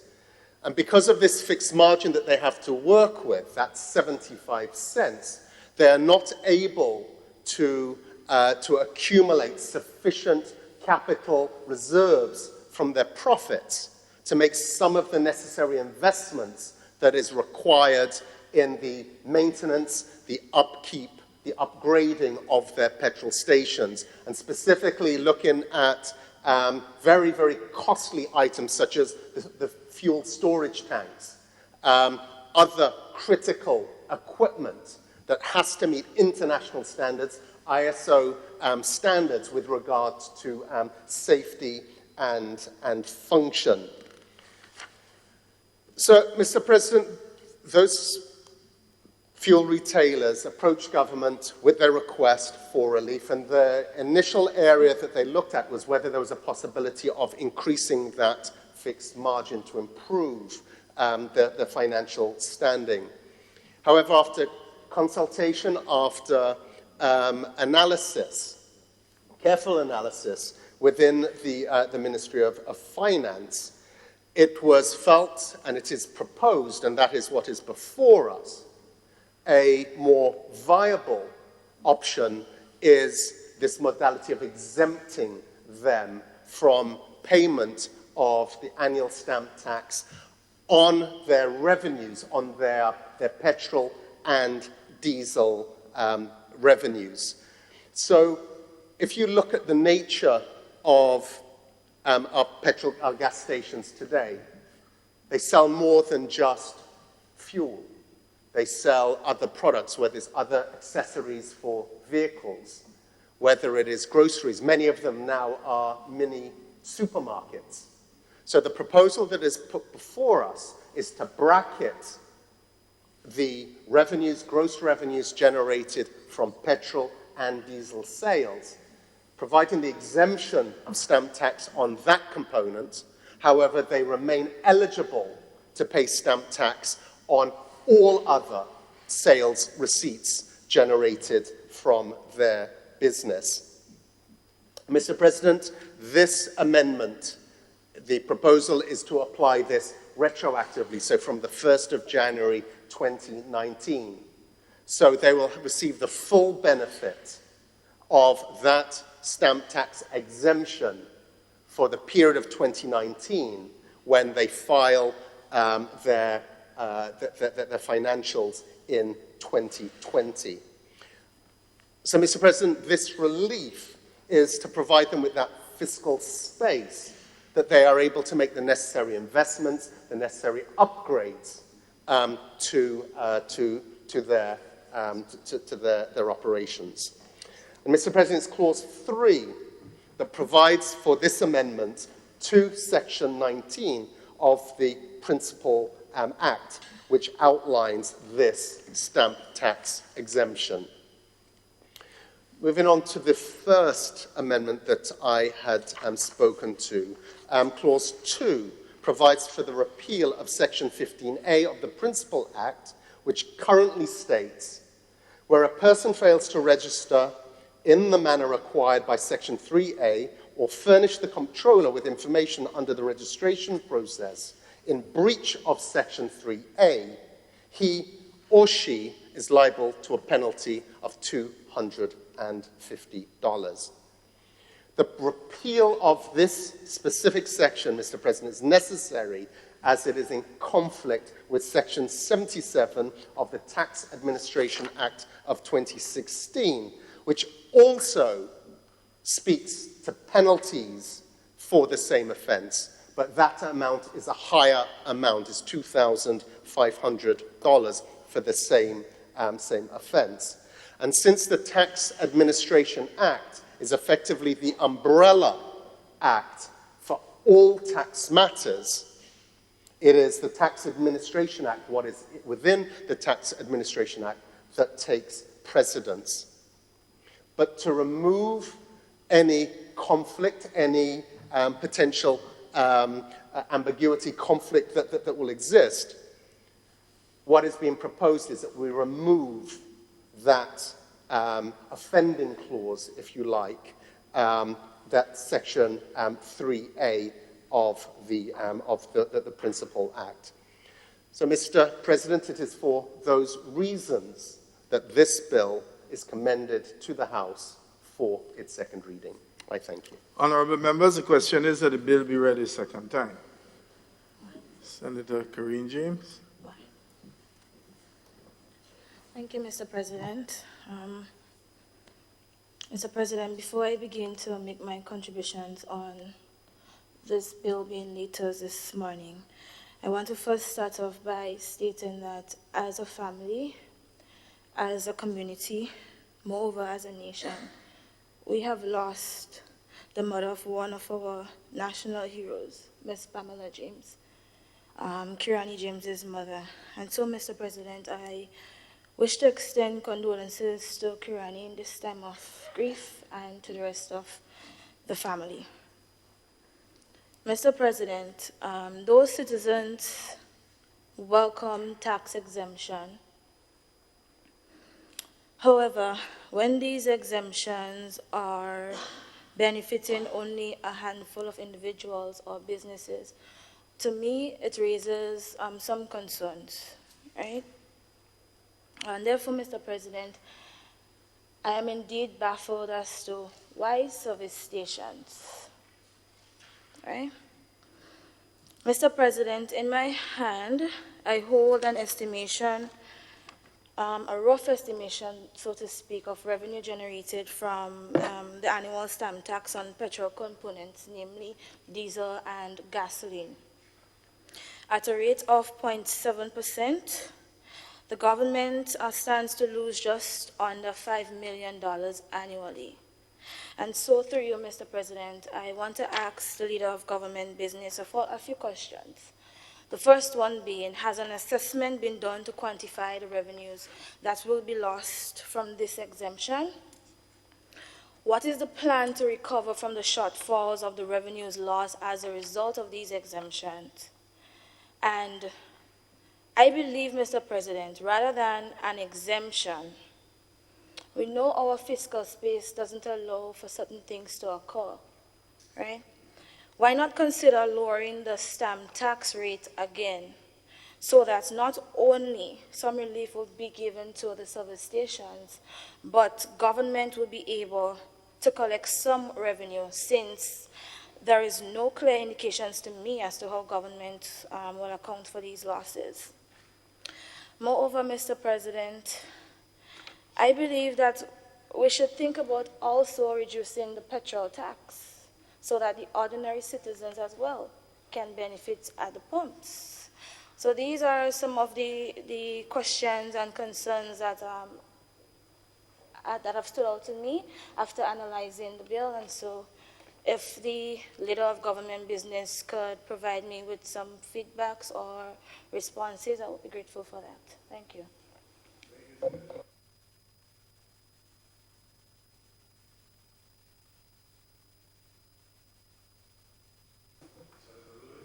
Andre Lewis. Thank you, Mr. President. And I would just want to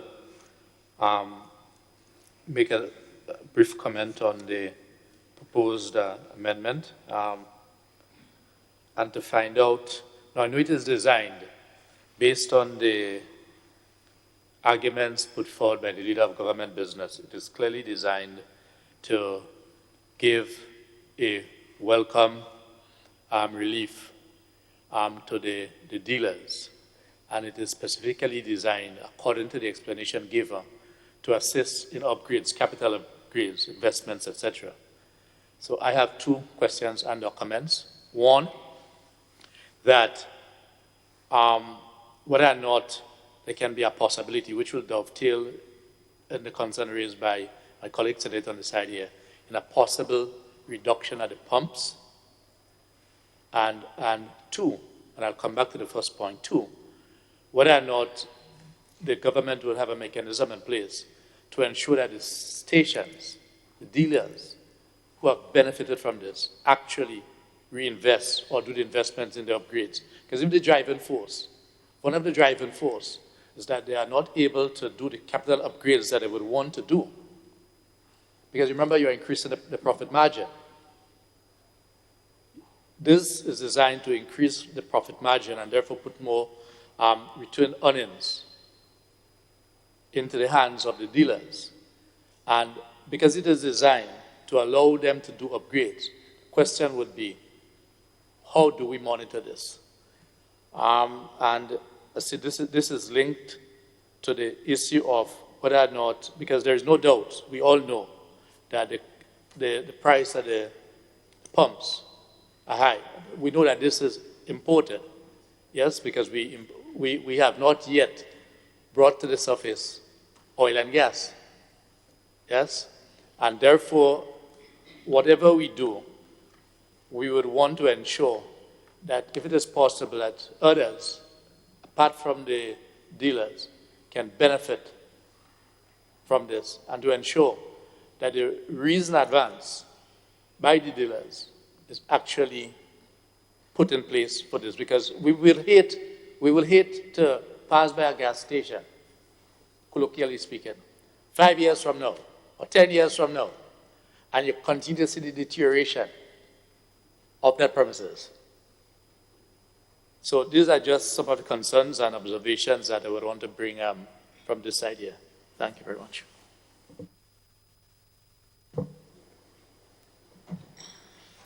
The Honorable Christy Ali.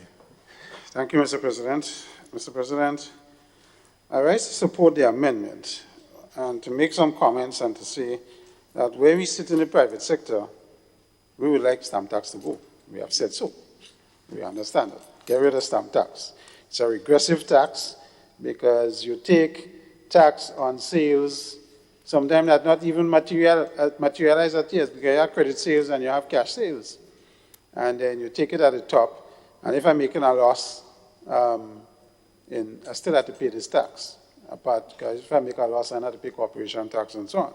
So we see that as a regressive tax. But that being said, we understand government has to raise revenue, and we understand that the leader of government business have also said that there have been many reductions and changes to the stamp tax regime. I mean, they have even given you back a 36,000 allowance that wasn't there, which helps with every situation, every dollar that comes back. Mr. President, the reason I support this for the dealers, because I know over the years the dealers have complained significantly about the tightness of the margins. And quite frankly, dealers who really make any money in gas is those who have high volumes, and it's a volumes business. And if you can't generate the volumes, you're suffering, because when you have to pay all your overhead costs, it makes it really not a business to get into. And we have seen gas stations open and close, and there's only the few that could maintain volumes that have been able to provide the services that we need.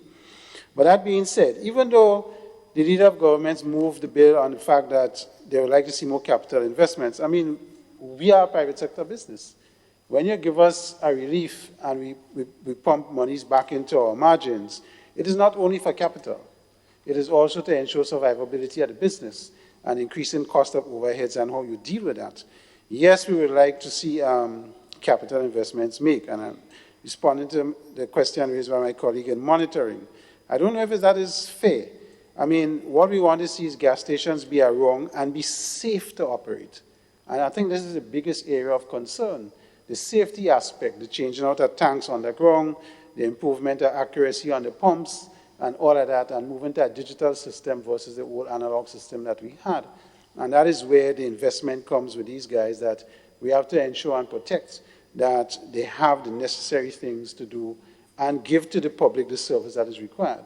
So, Mr. President, from where I sit and where we sit, we're happy that government have made this move, because we know this will help significantly in bringing back some margins to the gas station dealers, because I hear my senator colleague about transferring some price savings to the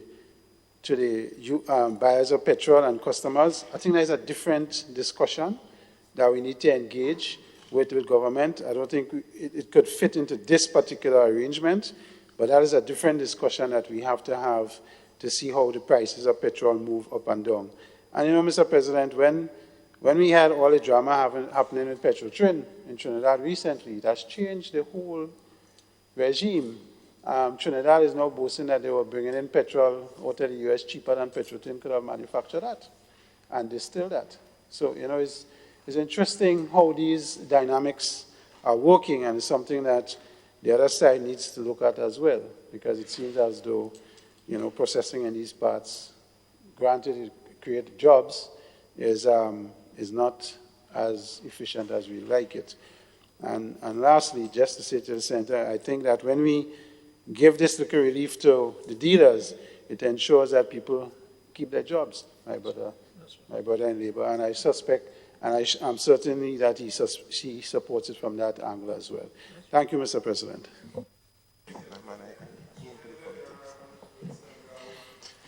Thank you very much, Mr. President. Mr. President, I rise to give my full support to the second reading of this very important bill before this honorable House. And this is in keeping with government's pledge to the nation. And we all will remember at the introduction of the Structural Adjustment Program, we said, if this is successful, we obviously will ensure that we spread the gains to the various sectors. So we have seen before the stamp tax would have moved from 0.75 to 0.7 on the upper band.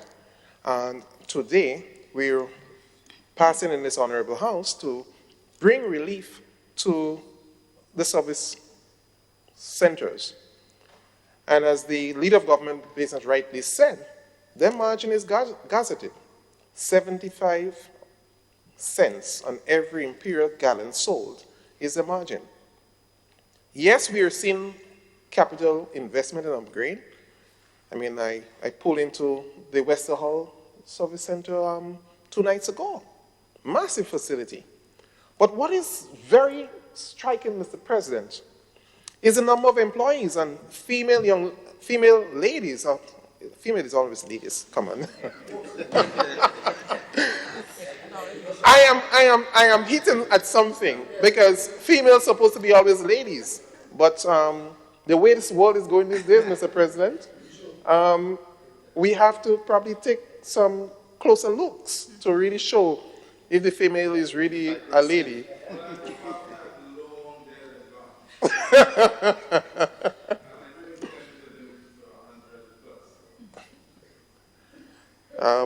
That begs another, anyhow, let me leave that there. But the point is, Mr. President, yes, when we move around into the various service centers, quite a lot of the staff are young ladies. And the senator in this House, Champion Business, said it right. The relief is important. Yes, the capital investment is one thing. But if they are not able to meet the overheads, the first line of cutting is staff. You don't want that. And as a government, as we said, we will provide relief. This is one part of it. But it's important for us to recognize as well. So you provide the relief, the young ladies and the young men maintain a job, probably hire some more because they're improving on the facilities. Those persons who will be employed is obviously going to spend, and you have a consumption tax, which is VAT. So it's a move around of the monies. So government give it in one area, services being provided in the other area, and we all will be happy. That's the objective, to ensure that people receive help, people maintain their jobs, they are able to take care of their families, and who's going to sit at the top to ensure this happens is the government. And we have to be mindful of this. This was carefully thought out to ensure that, yes, you help them to increase the profit margin. But if we don't do it, the alternative is what we don't want. And I'm going to say here, Mr. President, we do know the mere fact that we're seeing this mass increase, and we only last Sunday saw as we say, the car boats been driving out or moving out of the port. We've seen them coming here quite often, and every time they show up at our shows, there's a lot of vehicles on the road.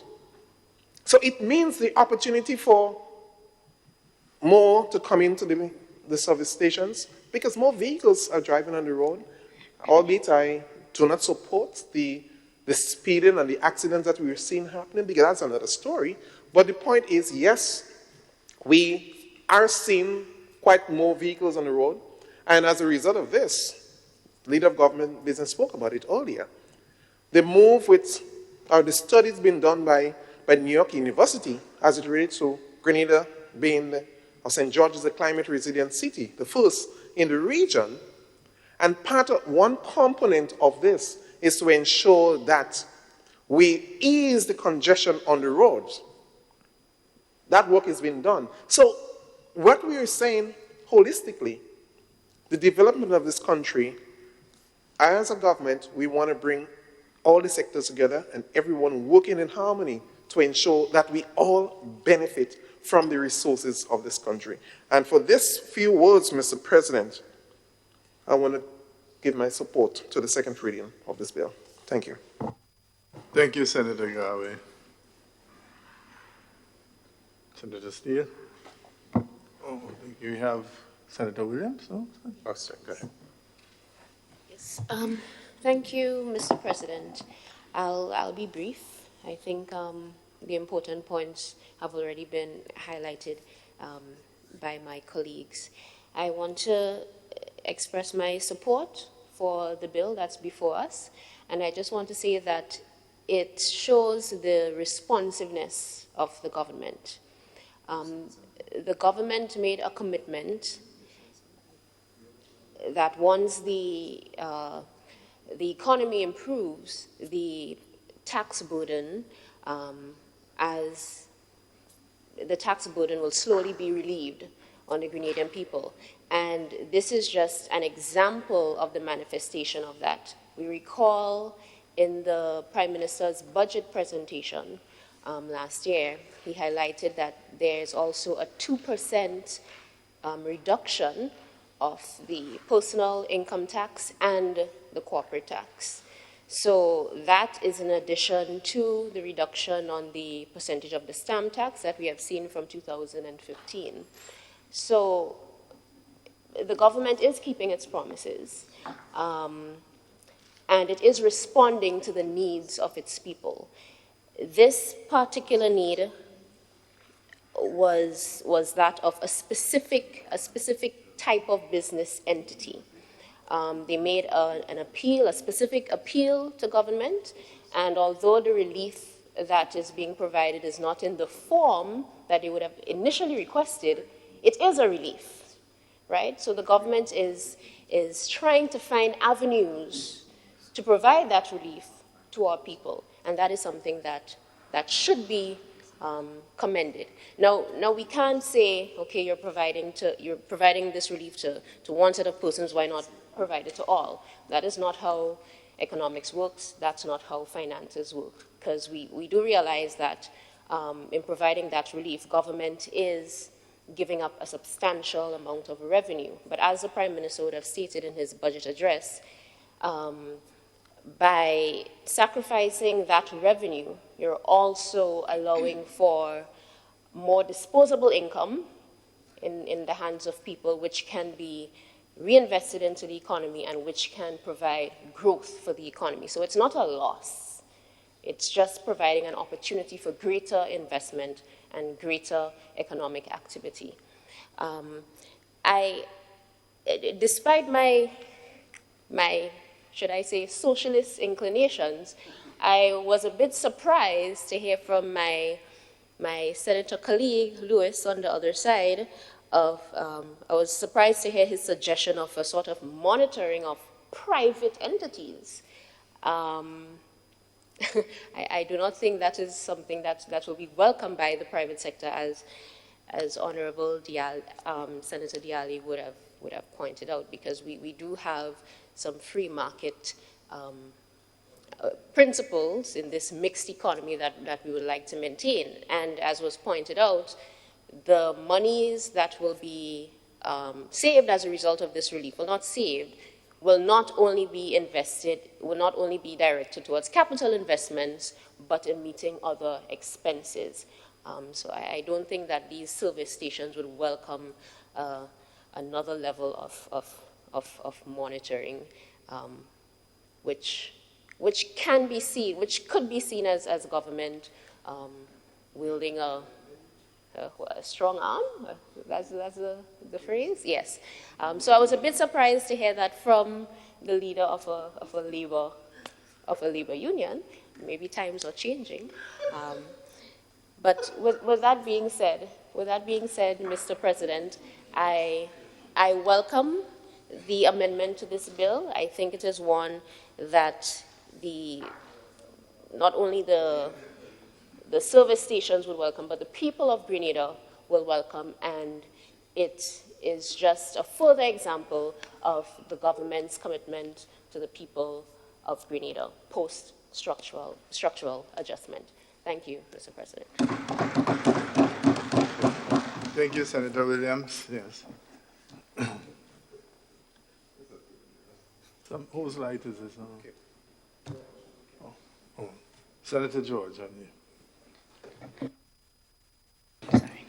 Thank you, Mr. President. I rise as well, Mr. President, to give my support to the bill presently laid before us. Before I speak substantially, I want to join with my colleagues as they have welcomed the grade 6 students of the Beacon School. I am always encouraged and heartened to see young people take an interest in the democratic process that we are so lucky to enjoy in this part of the world. I wish them the very best in their upcoming examinations.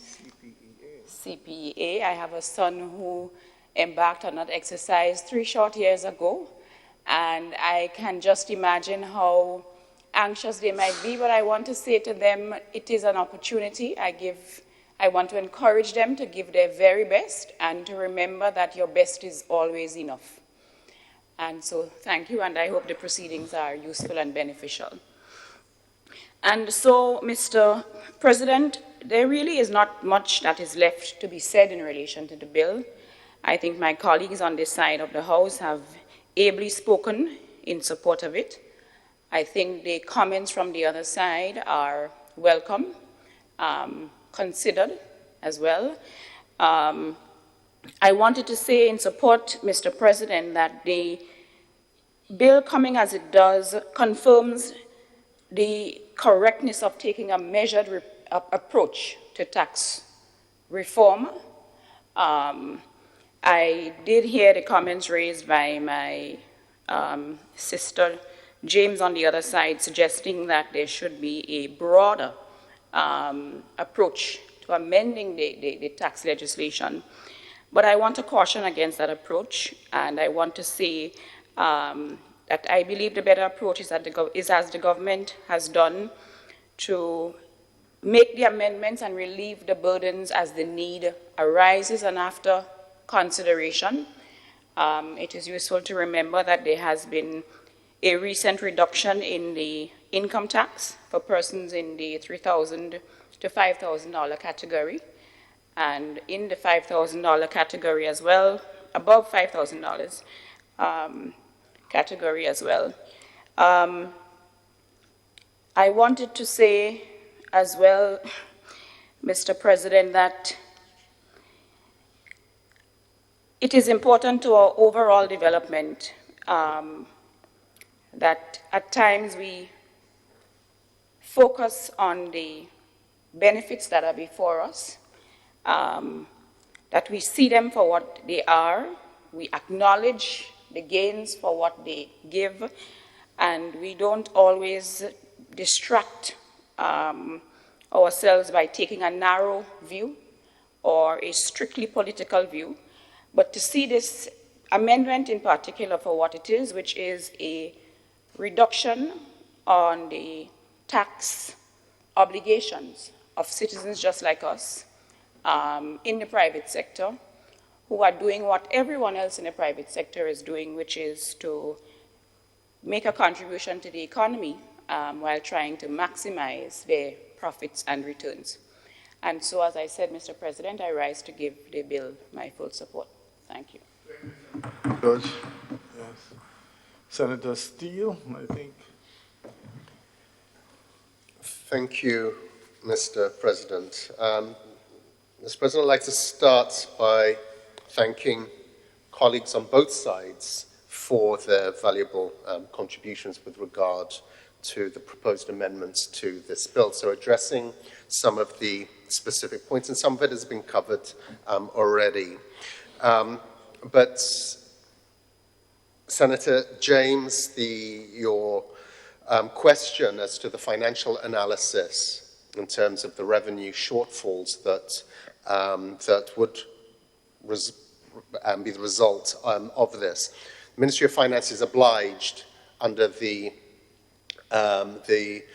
fiscal responsibility laws that we now have in place to do the necessary financial analysis on amendments such as these. So that work would have been carried out by the Ministry of Finance, and it's always a case of basing those revenue losses, those shortfalls, either in trying to address a broader issue, and this particular tax intervention is addressing a very specific issue, but it's considered in that analysis. And the suggestion that a potential solution or alternative to this is to reduce the overall petrol tax, that will not address the issue. The issue that we're trying to fix here is dealing with that fixed margin that exists. So whether petrol or diesel is at $10 a gallon, $15 a gallon, $20 a gallon, the amount the retailers receive is still that same 75 cents on every gallon. So altering the petrol sales tax will not provide them with the relief that they're required. So although it is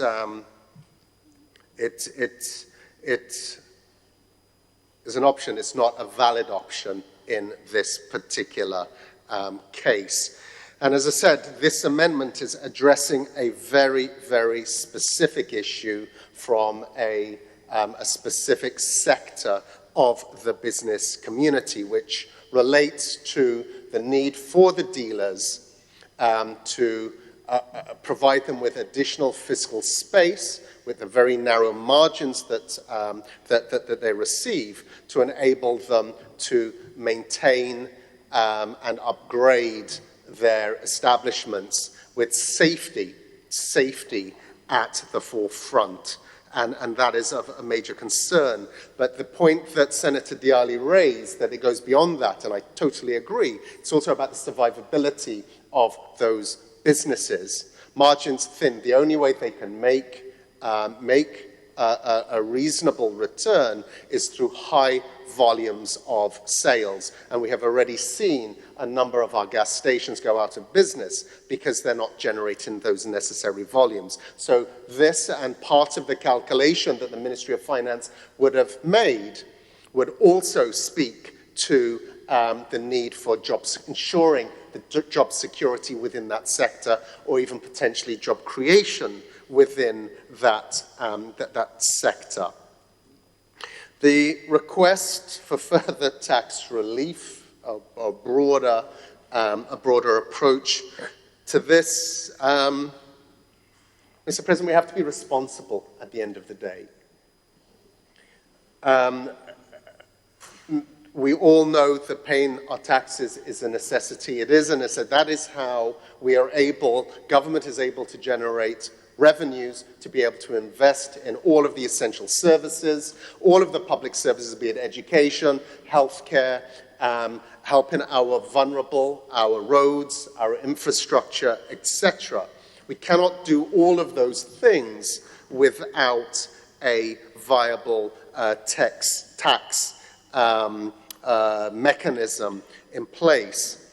So we have to be responsible. And coming out of the structural adjustment program, where we had an opportunity, as difficult as it was, to take a systematic review of government revenues, of the tax system, where relief can be given, where it can't be given, it would be irresponsible for us to say, trying to address a specific requirement for a specific sector, to open up those floodgates and give tax relief all around. It just would not be the responsible thing to do.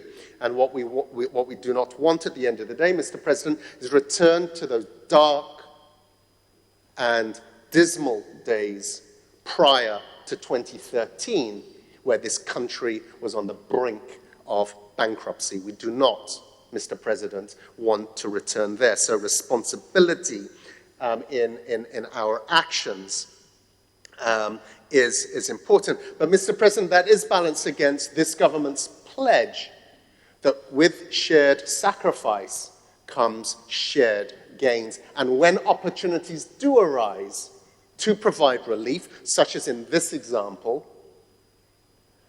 and when it's balanced against the necessary financial analysis is done, we will honor that pledge. And we have seen that since coming out of the structural adjustment program. We've seen reductions in income tax, we've seen reductions in corporation tax, reductions in stamp tax. We've seen the exemption of income tax on pensions, on retrenchment. So this government is trying to deal with this with a very balanced, very fair hand, Mr. President. So I believe that addresses the comments that were raised.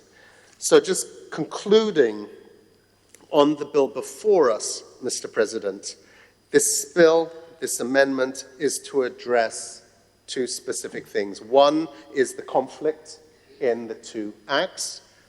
The second is addressing the calls for the need for relief for petrol dealers, to enable them to do the necessary things to keep their businesses viable, to make the necessary investments. And, Mr. President, it's for those reasons that I commend this bill for its second reading. The question is that the Act to amend the annual stamp tax cap 116A be read a second time. Honorable members, the question is that the bill be read a second time. All those who have that opinion say aye. Aye. To the contrary view, say nay. I think the ayes have it. The ayes do have it. A bill for an act shortly entitled the Annual Stamp Tax Amendment Bill 2019. Senator Steele.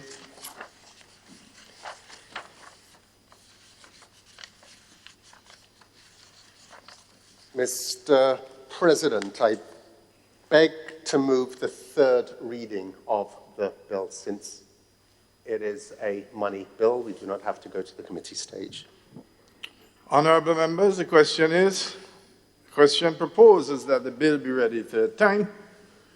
Honorable members, the question is that the bill be read third time and passed. All those who have that opinion say aye. Aye. To the contrary opinion say nay. I think the ayes have it. The ayes do have it.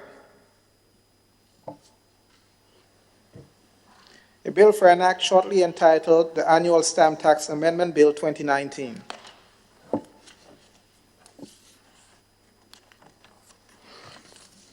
Clerk Assistant.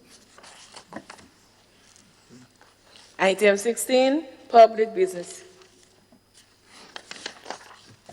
Item 17, adjournment. Senator, the Honorable Simon Steele. Oh. Mr. President, I beg to move the adjournment. I wanted to make one quick thing. Sorry, Mr. President, I just wanted to make one quick intervention on public business and to deal with the issue of this kite flying situation. And I'm a little bit sensitive to it because of where I live in Fort Judy and the fact that over the period we've been trying to control this, and recently I'm informed that we had an incident that interfered with an aircraft that was flying in a particular area where the kite got entangled with the engine and could have been disastrous. And I raise this point to say, Mr. President, that we are a reactive people. And I fear the day that for the sake of wanting to fly kite and enjoy kite flying, we may take down an aircraft. And we don't listen when the authorities say it is not permitted with certain zones. And we believe that we're just making nonsense and we're trying to be difficult and to impede the enjoyment of kite flying, but it could have disastrous effects. So I raise that on two fronts. For the public to understand that there's a safety issue. And when the airport authority declare certain zones as no-fly zones for kite flying, it is for a particular reason. And the reason is that we can extend those kites to a distance that can interfere with the flight path of an aircraft coming in, and that could take down a total aircraft and cause disaster, and then we'll see if we knew. So I raise that from that perspective. And the second perspective, of course, is that I think we all understand that kite flying is a great enjoyment. When you're young, all of us fly kite and we know what it's about and what to do. But, you know, Mr. President, we have the added issue of people putting up their kites and leaving it up in the sky for days, and some people can't sleep because of the noise. And I think we need to be more considerate in this aspect, and I appeal to the public that it is not only an issue of your enjoyment. Your enjoyment must not be at the sacrifice of somebody else's own, and the other person is in total annoyment, being annoyed by your enjoyment. So, and then the added issue of the safety now of flight paths. So I say that, Mr. President, and I beg that the police get involved as well, that when we declare for the period certain zones and no-fly zones, we need stronger enforcement. And I know our publics will be annoyed, but it is for the greater safety of us and everyone around us, and we need to be considerate. And I raise that as a point that concerned me because I live in a particular area where this thing would have occurred. And it really is worrying that we're not paying attention to the warnings that are issued. Thank you, Mr. President. Senator, the Honorable Judge Cadet. Thank you, Mr. President.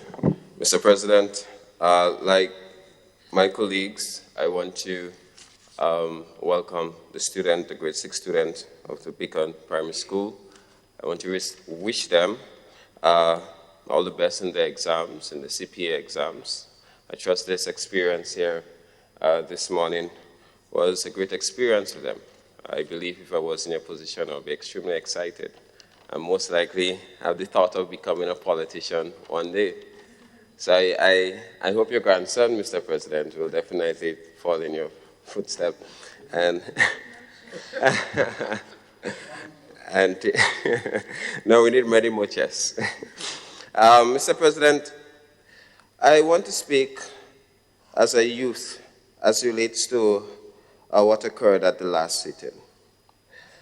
As relates to one of my colleague, a youth himself, having this theoretical presentation with a bottle of clean water and making this damaging claims. I believe as a young person, Mr. President, we need to be extremely responsible. And when we are given such platform to sit in the Senate, we must see this as an opportunity to have really meaningful debate, not to use the old type of politics as we normally will say in our circles. We always talk about young people being different and young people being the agent of change. This should be in our actions, in our words, and how we carry it ourselves. So one has to understand as well that we live in a different age. Before, Mr. President, I would assume, I would believe that you could come in the Senate or in Parliament and give a presentation, and when you leave, very few people will know what is debated, unless you will have to wait maybe weekly on the newspaper or maybe via radio. But today, we have revolutionary means of communication. We have social media. I was looking at Facebook and I see that Senator Steele was giving his presentation while I was sitting here. So people are always tuned in, and not locally, but internationally. And we have to understand that one of our valuable products of our economy, our tourism, what we say, what we do, can influence this industry. And we have to also look at the fact that tourism, which contributes, which employs significant amount of young persons, as youth, if we're saying this, making these claims and it was not properly investigated, no basic inquiries, didn't talk to the resident. I mean, just looking at the news and people are able to say, that's not true. I mean, if I was a resident of Mount Reach, that would make me feel very angry. That someone could walk into the House of Parliament, I come in the House of Parliament, a parliamentarian, and make these claims without even no level of basic discussion. So I think we need to be responsible. I believe we need to be responsible as youth. Don't let the perception out there that we are youth and the immaturity, because this will strengthen those sort of claims, because some people believe that young people are not totally ready for this sort of discussion. So when you act like that, it strengthens those claims, this perception. So, Mr. President, I think this needs to be done. I think I hope the senator at his next sitting, I regret that he's not here, would apologize or retract those statements, because it was not healthy at all. And I hope that we look at this in a broader respect, and all of us here, if we have to make certain claims, if we want to advocate for something, let's do the proper research, let's go through the proper means, and ensure that we represent well, and at the end, the country benefit. Because one of the sole aim here for us is to ensure that the country does well. And not really politics. I mean, there's a time and a place for that. But when we come here to debate on bills, to debate on things that will benefit the country, not to make the country look bad. So, Mr. President, I just thought I'll raise that, and I hope that at the next sitting that my honorable friend, colleague, senator will definitely apologize for those statements that he made. Thank you, Mr. President. Senator Katisha Williams. Thank you, Mr. President. Mr. President, after my presentation, I kicked myself below the table because I forgot to address the most important members here today. Well, the most important persons here today are young members in the gallery. So I just want to take this opportunity to, welcome you. Well, thank you for coming to today's sitting, since we're almost at the end. Our gallery is usually empty. So it was nice for a change to have some persons there for the entirety of our sitting and to have some nice, bright, promising, shiny faces. So thank you for coming. I hope that you found it interesting, and maybe you'll be inspired one day to be sitting down here someday and succeed us. So thank you again. And of course, to the teachers accompanying them. Thank you. Thank you, Mr. President. Senator Andre Lewis, the Honorable Andre Lewis. Thank you, Mr. President. And for a moment when my socialist comrade, Senator Katisha Williams, got up and said she forgot something, I thought she was about to reverse and say that she understands the importance of government monitoring certain businesses when certain concessions have been made in terms of accountability. I want to, on the adjournment, raise two matters. First of all, I want to commend the workers of Grenada and the others who turned out on May Day 2019 in the parish of St. David for a wonderful and militant May Day. It was one of our better May Days. As a matter of fact, it was one of the first time in a very long time that I cannot recall seeing anyone getting up and leave and go before all the speeches and all the official activities were completed. And therefore, I want to compliment the workers of Grenada for keeping alive the flames of our founding fathers in ensuring that that which they have started and that which has been continued by many would not be left to wither away. Once again, I want to compliment the workers and the leaders of the various unions and the committees of the various unions and the workers that went beyond the call of duties to ensure that May Day was a resounding success. Linked to this, in terms of workers and the nation on a whole, I would want to join in making a call in addressing the issue of the St. Andrew's Methodist School that must be of concern to all of us. And I know it's been addressed, but because I know that it is a matter that has impacted upon the students, I know that there would have been a discussion, I think yesterday, between the relevant people, I think the PTA and the Minister of Education, and I know some assurances were given that the work will be done over this weekend, and therefore I want to give my support to this and to join in the call for making sure that this happens. And for the students of the St. Andrew's Methodist School who are preparing for the CPA, I want to urge upon them and all of us, teachers, parents, and the community, in trying to ensure that whatever has happened or is happening does not impact upon them in any negative way. So I just wanted to end by lending my voice and lending my support to the ministry and to everyone else who is going out of the way to ensure that this matter has been addressed and addressed speedily. Thank you very much, Mr. President. All right, honorable members, I think there's one more speaker. Yes, Mr. President, just by way of an update, and I want to thank my colleague on the other side for raising the issue. I thought of it during the presentation of ministerial statement, but for some reason I didn't say it. Yes, we had this unfortunate incident within the St. Andrew's Methodist School where the housing for a water tank would have collapsed. And as a result, school was suspended. Didn't start on Monday as would have been, well, the case of other schools. However, they were able to conduct a week of classes for the grade sixers because, you know, they're preparing for the CPEA. But I want to commend the minister, along with her CEO and the others within the ministry, who aggressively addressed this issue.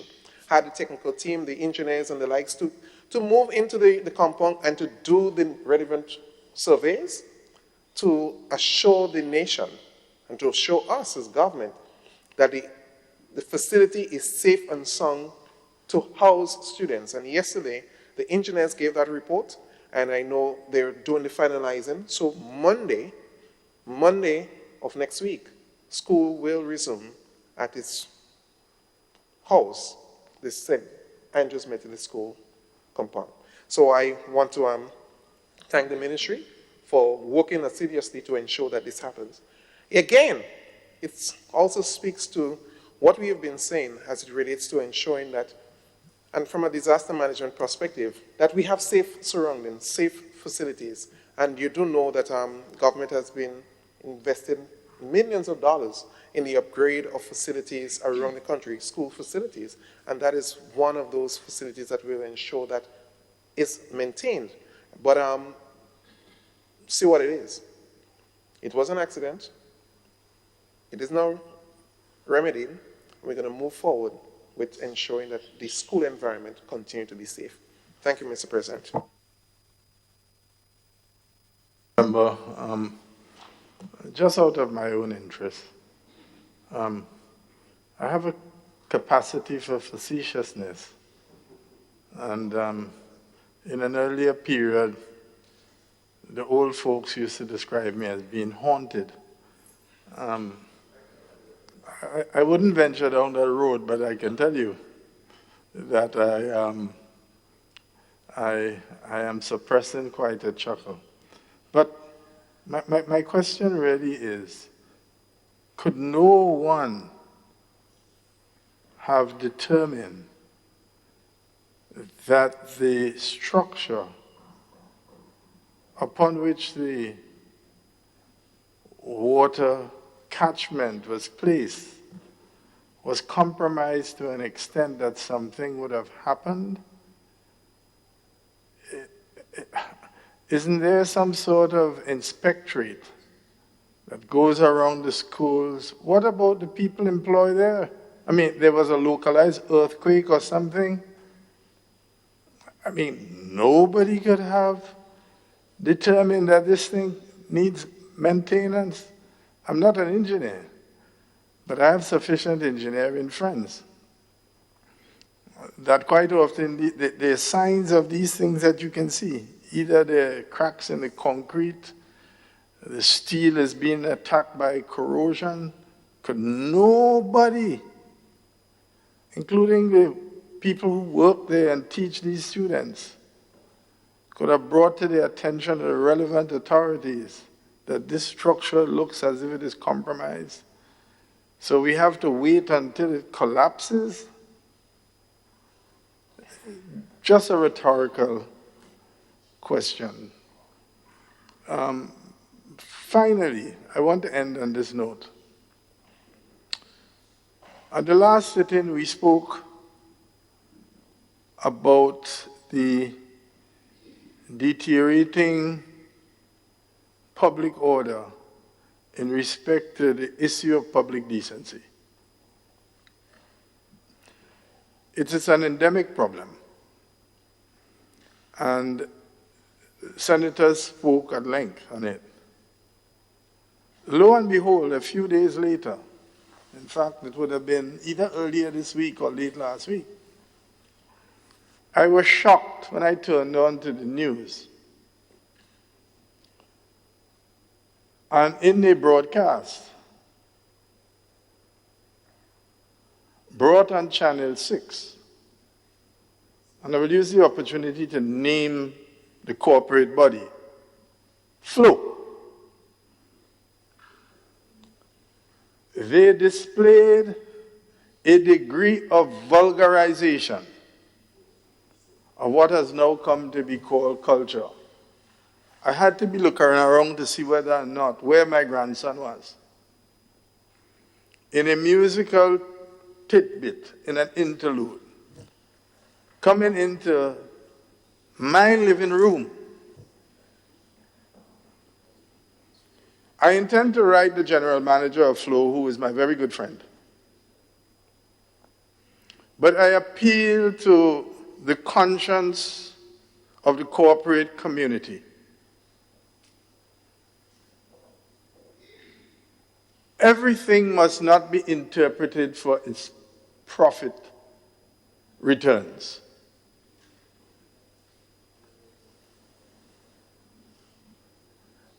that there are values in our culture which we ought to preserve. And it is highly irresponsible in the context of the epidemic of sexual assault that we see in this country. And I'm speaking about it publicly because it was rather disgusting. I will write to the general manager. I committed to do so. But I think this is a golden forum within which to raise this issue again. And I say no more on the question at this point in time. I still await the actions of our women organizations. There are many, within political parties, within different religious groupings, to address what occurred in our courts a week or two ago with the sexual assault on an infant and the almost award-winning, well, I have to call it an award, because it seems to me that that behavior, our courts fail to send the necessary message. Only 2 days ago, I received a biography on Justice Redhead and his concepts of the law and justice. I'm trying to share it with as many judicial officers as I can because I think he had it right. He had it right. I still await to see the necessary action of abhorrence expressed by our female organizations and male too. I want to thank the TUC because in its pre-May Day press conference, I noticed that the issue was raised by the president of the TUC and by the president of the Public Workers Union. And that is a commendable start. I want to see more of that. And I appeal to the lawmakers. It is time to bring new legislation. If the judges are not minded to do it, Parliament must do it. We must set the correct level of punishment for certain kinds of offenses so that we send the message outside there that this sort of behavior is not accepted in Grenadian society. No matter what may be happening around us and the deterioration that is taking place. But we will be the last sentries at the gate, protecting the dignity and the integrity of our women folk. This is a charge I want to leave with members of Parliament, particularly on this side. But there is nothing preventing members on this side from coming in a private member's bill to address this scourge that is sweeping through our communities. Honorable members, I thank you. This House now stands adjourned, sine die.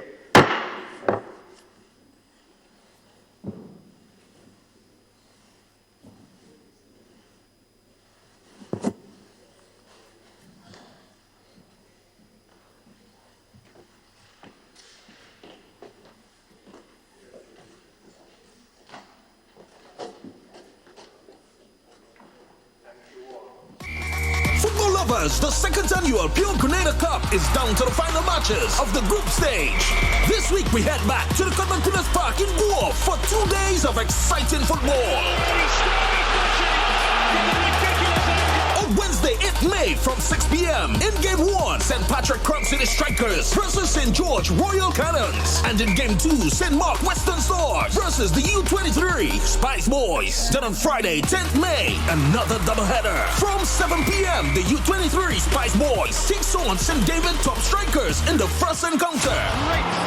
Then from 9 p.m., St. John Dolphins versus Carriacou and Piedmont Stingrays. From 9 p.m., admission adults $10, children $5 on both days. The second annual Pure Grenada Cup, Wednesday the 8th and Friday 10th May. Cuthbert Peters Park Golf, Pure Vibes, Pure Fun, Pure Football.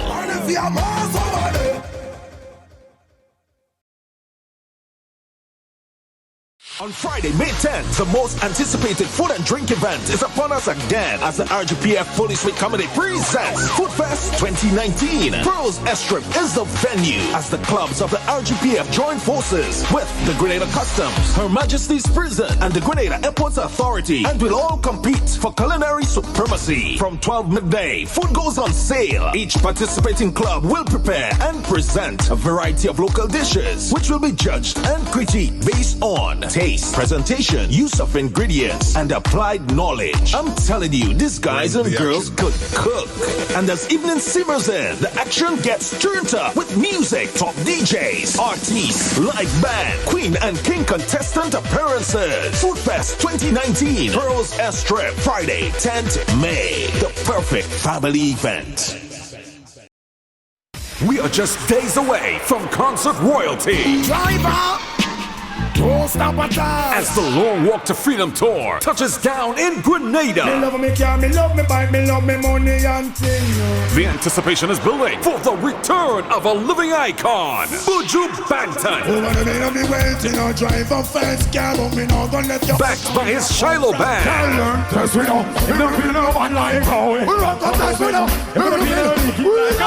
Also featuring reggae sensation Ghost with his band. And Sister Joyce from the UK. Your local stars gracing the stage on that night: Laura Lisa, Samantha Cole, Kevon Niles, aka Double Standard, and Kalia Benjamin, with an accompanied appearance by Tevin Phillip, aka Triple. Get your tickets now from all advertised outlets. Sunshine Promotions in association with Digicel present A Night of Love, Long Walk to Freedom Tour, Saturday, May 11th, Grenada National Stadium. Stay up to date with all that's happening with the new national party, NNP. Send us a message via text or WhatsApp on 405-8683 with your name, email, and constituency. Stay in the know with NNP. Get updated. Putting the lens on Grenada, its people, and its possibilities. This is State of Affairs.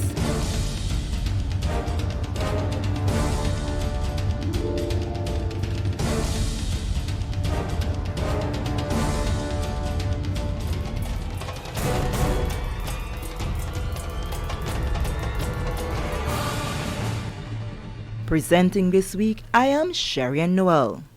Keys to multi-million-dollar modern port facility at Tyrrell Bay, Carriacou officially handed over to manager of Grenada Ports Authority, Carl Felix, during an official ceremony. More comfortable learning environment for preschoolers in New Hampshire as new wing is now complete. And the Ministry of Labour, with the assistance of the International Labour Organization, trade union representatives and employers, work on occupational health and safety policy for Grenada. These are the images from across Grenada. This is State of Affairs. More stories after this.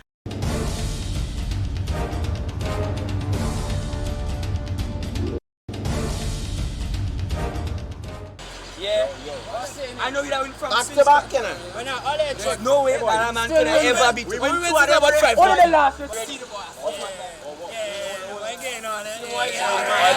Too fast. Man run.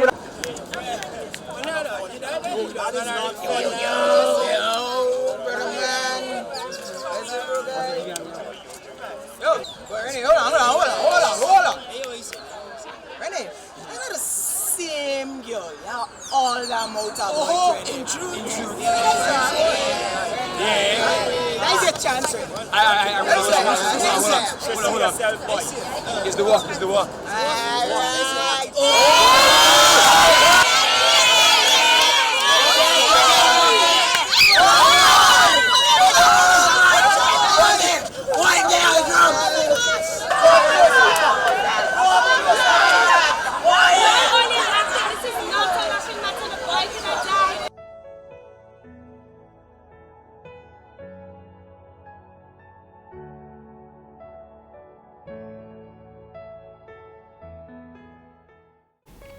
Whenever a pedestrian is attempting to cross a pedestrian crossing or any other road, he must first stop and make sure that there is no oncoming vehicle. However, if there is any oncoming vehicle, he crosses briskly from one side to the other. If there is any vehicle proceeding, he ensures that vehicles come to a complete stop. After that vehicle comes to a complete stop, he crosses briskly from one side to the other. Remember, your safety comes first.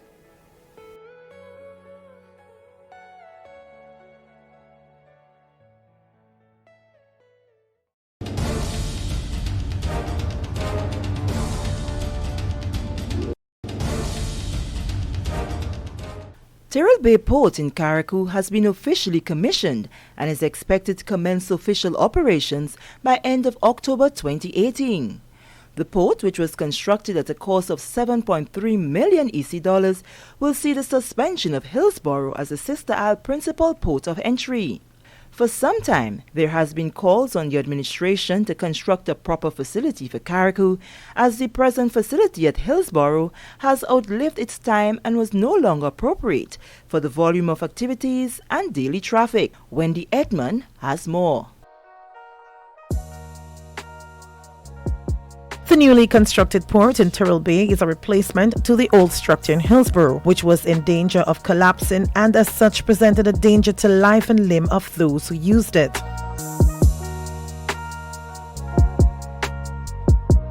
Prime Minister and the Minister for Finance, Dr. the Right Honourable Keith Mitchell, who attended the official opening of the $3.4 million Tyrrell Bay Port facility in Carriacou in early October, said that the project is part of the infrastructural development for the Sister Isles. I'm particularly pleased with what is taking place here today because it has enormous implication for economic spin-off for the people of Carriacou and Peter and the country as a whole. The contract was awarded to Jiangsu Geology and Engineering Company Limited, and the sword was turned to mark the start of construction in January of 2017.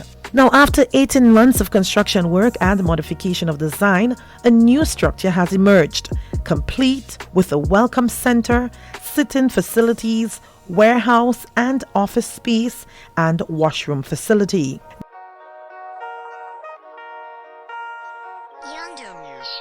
General Manager of the Ports Authority, Carlisle Felix, now anticipates enhanced service for passengers from regional and international ferry services. We at the Grenada Ports Authority are very happy that at long last we are able to provide persons traveling between Grenada and Carriacou with all of the basic amenities that traveling persons deserve. In that regard, we do hope that persons traveling on the Osprey and other local ferries are going to appreciate the shelter from the elements, the restroom facilities that have been provided, the seating accommodation, as well as the comfort of air conditioning that will be available as the need arrives. Former Minister for Carriacou and Petite Martinique Affairs, Alvin Nimrod, was recognized by Prime Minister Dr. the Right Honourable Keith Mitchell for his initiative to ensure the port facility was constructed. Dr. Mitchell also spoke of future plans that will spell greater economic benefits for the Sister Isle. One of them is a decision by Carnival Cruise Lines to extend further cruises to Carriacou and Petite Martinique, while the other will be upgraded air transport facilities. He said plans are already in train for an extension of the runway in Carriacou to accommodate small jets. Plans are being laid with a Chinese company. Look at the designs to increase that runway facility provide opportunity for small jets to land. The final plan would be to create a new airport, and that, of course, has been identified in the Dumfries area. And that will be, of course, it will take a lot more resources. And so the medium-term plan and long-term would be this. The short-term plan would be taking care of the increase in runway space at the airport. What that means, sisters and brothers, further development for our country, further opportunities at all sectors of the society. Parliamentary Representative for Carriacou and Peter Martinique Affairs, Honorable Kendra Maturin Stewart, said the new facility holds significant economic benefits for Carriacou and, by extension, Grenada. What we, the people of Carriacou and Petite Martinique, have today is a state-of-the-art and modern port facility with significant improvement in warehouse space. With this facility, we expect to see significant improvement in the service to port users, a reduction in cargo dwell time, and improvement in vessel turnaround time. Minister Maturin Stewart says that she is happy that passengers will no longer be exposed to the elements of the weather while waiting to board the ferry, since the facility took into account the island's future developmental needs. These facilities will not only ease the burden of transacting business, but it will also allow for increase in the volume of business we see here in Carriacou and Petite Martinique. More people will want to do business here now that the facilities are here. I am very confident that these facilities will open new opportunities for our people, with larger ships berthing here at times. Persons who use the port in Carriacou on a regular basis gave their views on the change of port location in Carriacou. I've been on the ground here for quite a while, and my opinion basically is that it will impact positively on most of the taximen lives, because the 40% of the people that we have coming into the island basically centered somewhere around Hillsborough area. And now that the port is relocated, it means an extra dollar in the taximan pocket. The tongue will remain the tongue, as far as I understand it, but the port in itself will be in Harveyville, so the amount of volume of traffic that you have flowing from Harveyville to Tongue will increase by 40%. At the beginning, probably would grow more at a later date. The taximen are excited. We just need a little bit of cooperation within the system as we go to Harveyville in the way that we will be operating. It will be an additional expense in terms of transportation of material from the new port, because basically that means that it's no longer a case where there are some items that can be discharged from Hillsborough and other items that cannot be accommodated from Hillsborough be discharged at Harveyville. That means everything inclusive of cement.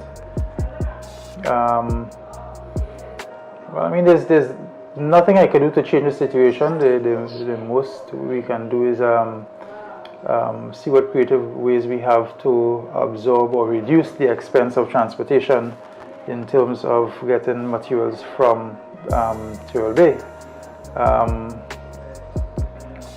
But I don't look at it as a loss of business in comparison to some of my fellow businessmen, because when you look at businesses in Grenada, there are some businesses that are further away from the port that strive a lot better. You have to make creative ways in enticing your customers to come to your business and have lucrative prices and have your customers satisfied, so that if they have to go all the way to Paddy's Enterprise, they know they're getting good quality and good service. You know, and that's my take on the situation. I don't really think it's going to be to our detriment. For that matter, there are certain things that could not be done in St. George's that we're entertaining doing from Harvey Vale. For example, we have some equipment that could not be utilized because of the condition of the jetty. The port has decided that it is too heavy to be used on a jetty, but as the port is moving into Tyrrell Bay, those equipments will be used to transport our material from Tyrrell Bay to our site here. Meanwhile, those who are concerned about the traffic arrangement in the Tyrrell Bay area because of the new port are being assured by the Traffic Department of the Royal Grenada Police Force Carriacou branch that plans are already in place to ensure a smooth flow. This has been a look at the newly constructed port facility in the Tyrrell Bay Harbour. For State of Affairs, I am Wendy Edmond reporting.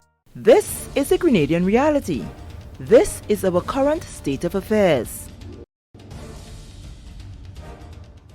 Guys, if I ask you what you think is the most deadly or the most dangerous creature on this planet, what are you going to say? A shark. Shark. A lion. A lion. If I tell you it's a mosquito, what do you going to say? Mosquito. A mosquito. It is a mosquito. Mosquito bites result in the deaths of more than 1 million people every year. Thriving in humid and damp areas, mosquitoes reproduce quickly. The females lay their eggs in water and water-holding containers.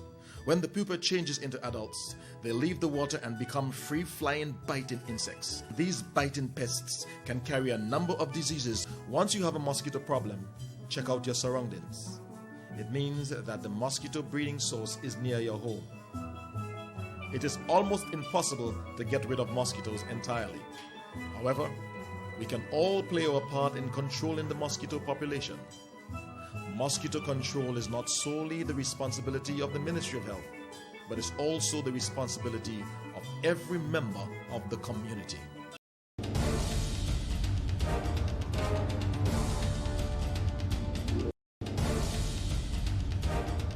It is said for a child to excel in his or her education, an environment conducive for learning is of paramount importance. With this fact in mind, the government of Grenada, through the Ministry of Education, has addressed the issue of space at the New Hampshire preschool, which for years had been adversely affected by its small size and lack of adequate amenities. The new wing was recently handed over in the presence of Prime Minister and Parliamentary Representative for the area, Dr. the Right Honourable Keith Mitchell. For quite some time, the New Hampshire preschool in Willis St. George has been adversely affected by its small size, lack of adequate amenities, and a roof that was termite infested and slowly falling apart. There were bats living in the roof, and it was kind of hazardous for the health. The roof, it was dusty at times. There were noises that was very distracting to the teachers and the students. And so on, there were water marks on the wall, so we know that the roof definitely was a problem. Our children needed space and a much cleaner environment. But at my school, it was like a matchbox. We were all crammed together. Just imagine. Staff and pupils, we all use the same toilet. Before, the school only had 2 classrooms. We had 3 teachers to teach, so we had to combine 2 classes in one, so there would be a 4+ and 2 3+ together. There were no kitchen facilities at the school, which proved to be quite inconvenient. Before, I used to go down at the big school and bring up lunch every day. Before, the meals were really late. We then made a plea for help. Our dear Prime Minister heard that call and answered. Sir, to you I must say thank you, a special thank you for your quick response and a job well done. Construction work began on the school extension project in June 2018 and took 2 months to complete with a team of approximately 7. The scope of work is a 10 by 24 building, classroom, a toilet and a kitchen. But we also do a repair on the roof, the whole entire roof. Yeah, you had termites and things, so we take out the whole roof and put new plies and whatsoever. Yeah, so that's what it cost the 2 months. At a total cost of approximately $60,000 EC dollars, the New Hampshire preschool welcomed the addition of its new wing at an opening ceremony on October 1st, 2018. The school now has an additional classroom, washroom facilities for staff, and a well-equipped kitchen. Student meals are now always on time. It's better more than if they have to take it from quite in constant time and bring it here for them. So food cook on time. I shared at 11:30. They get everything on time, and the children always ask for more food. They have a nice kitchen, and the workers who are in the kitchen very nice people. Well, the parents they are quite pleased. Some of my children come to that facility up here. Them children will learn. I feel they go learn better up here because they have more space, and now they're getting hard food. Teachers are not sick as before. Now we are breathing fresher air, and we are at school every day now, so we don't have to take any sick leave or anything like that. I like to see the situation with them. They have a better place, so they could move about and they could play, you understand? I know from all that was provided here, we will have a better outcome in learning. More materials and so have been added to the classroom, so they have more to interact with as it regards to learning. I'm proud of the fact to have some say in what is taking place today, because I know what it is to want an education and cannot get it and have to struggle to get it. So when it's coming to your doorstep, you can't afford to miss it. So I want to thank all of you. It's your initiative, you know. You all need the most credit. We did our part, but I also want to say that without you guys' initiative, we wouldn't be here today.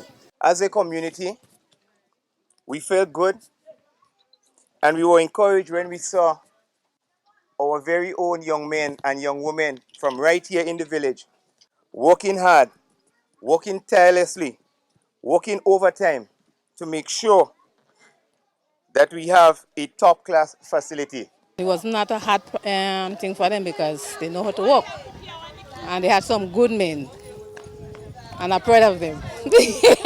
Us really made our day.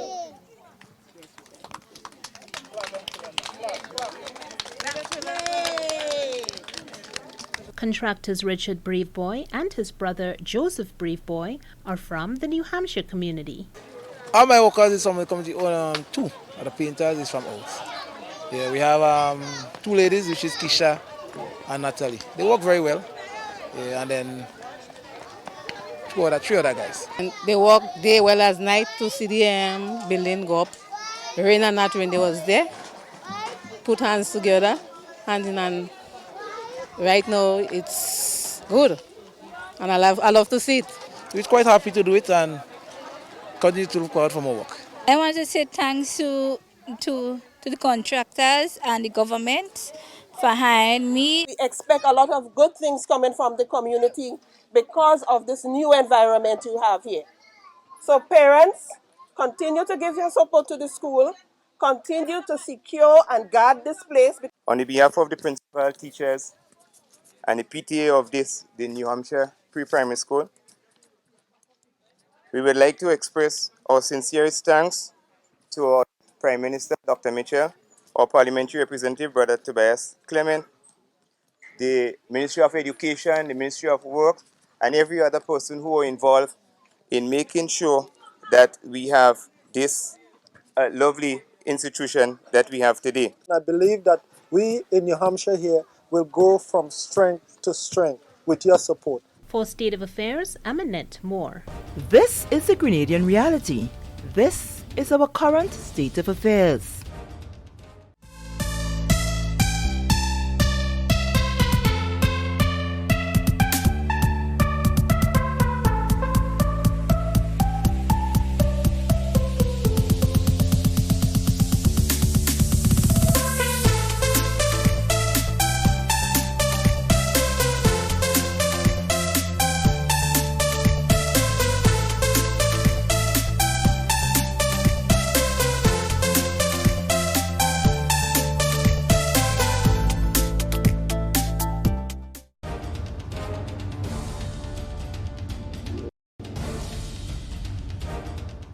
A policy that will look at safety at the workplace is now nearing completion. The Ministry of Labour, with assistance from the International Labour Organization Specialist for Social Protection and Occupational Safety, Ariel Pino, recently conducted Part 2 of a Occupational Health and Safety tripartite discussion to come up with a final working document to present to the relevant stakeholders as it relates to occupational health and safety. This is in keeping with the fact that the government of Grenada in 2012 ratified Convention 155 that deals with safety and health in the workplace.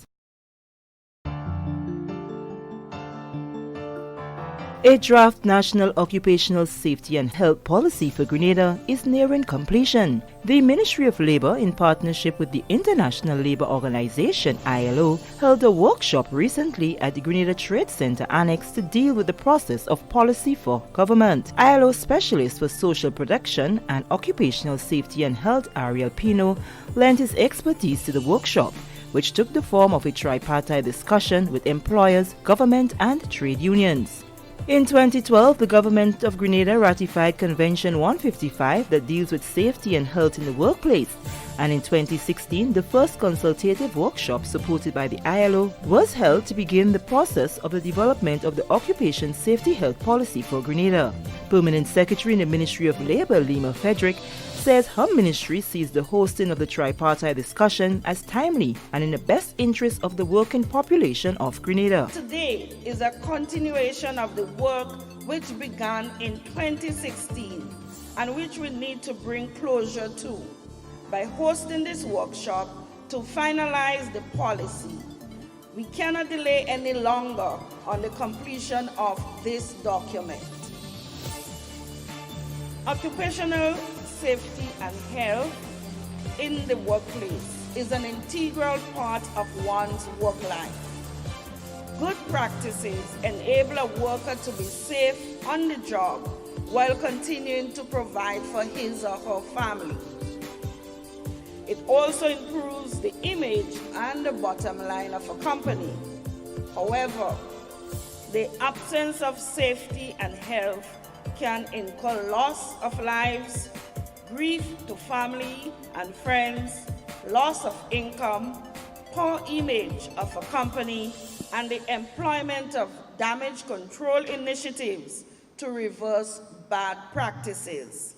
The NIS paid out over $300,000 from January to July 2017 and for the same period in 2018 for employment injury, that is injury on the job, and over $6 million in sickness benefits from January to July 2018 and over $4 million from January to July 2017 for the same sickness benefit.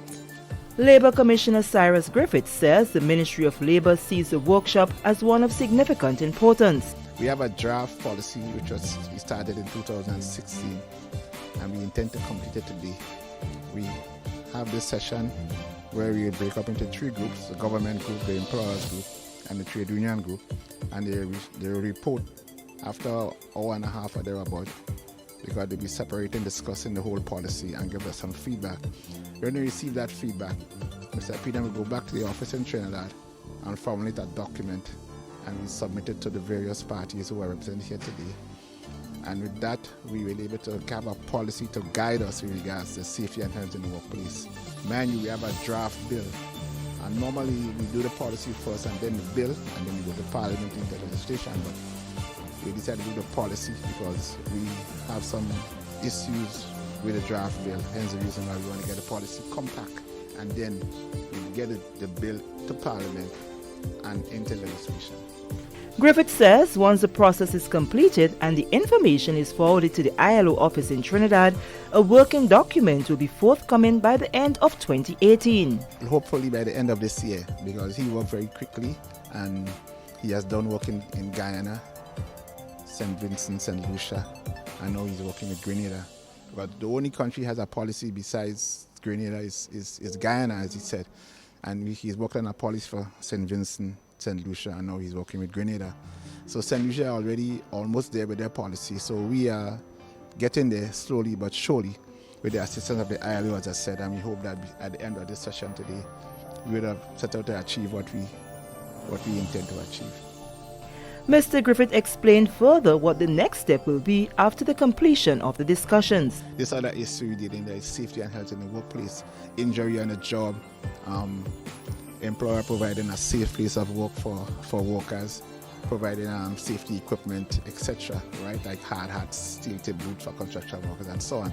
And even we have a nice air-conditioned office, then we provide, instead of having mats or rug, we have tiles on the floor, so at least easier for to clean, and there will be no kind of bugs and that sort of thing and termites in the carpets. So these are what we're looking at, safety and health in the workplace. ILO Specialist for Social Protection and Occupational Safety and Health, Ariel Pino, says the tripartite discussion is indeed important for all stakeholders involved.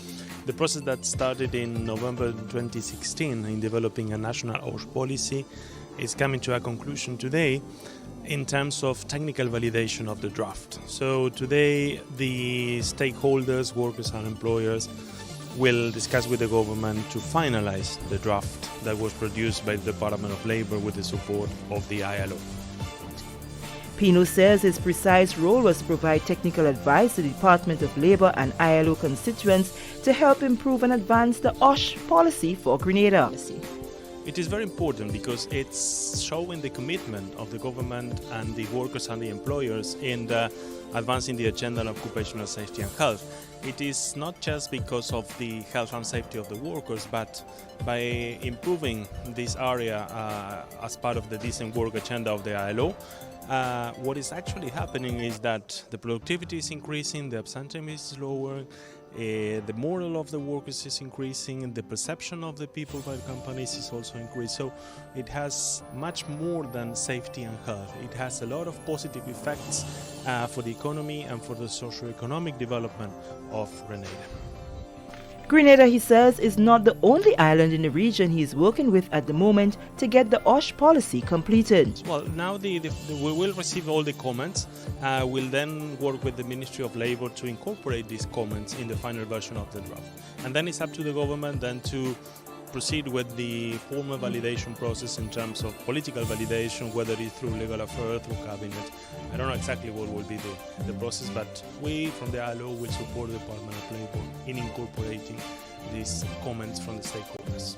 Once the occupational safety health policy is in place, Griffith says it will be much easier for labour officers to monitor employers as it relates to health and safety at the workplace. You see, this area that we're dealing with, the policy, is a three-pronged approach, because the convention, which is 155, convention 155, the convention set out to have a tripartite approach, employers, government and trade unions. So therefore, if there is an issue in our workplace, we have employers representative here. Therefore, it's much easier for us to monitor and manage situations in regards to injury on the job, employer not providing a safe place of work for workers, etc.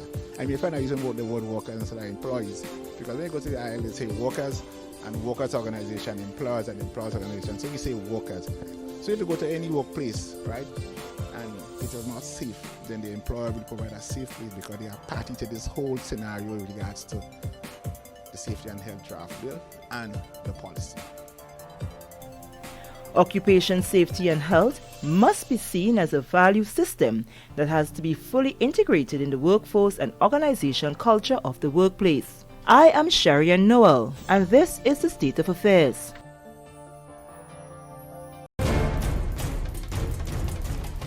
And that's our picture this week from the home front. That's the current state of affairs. I am Sherian Noel.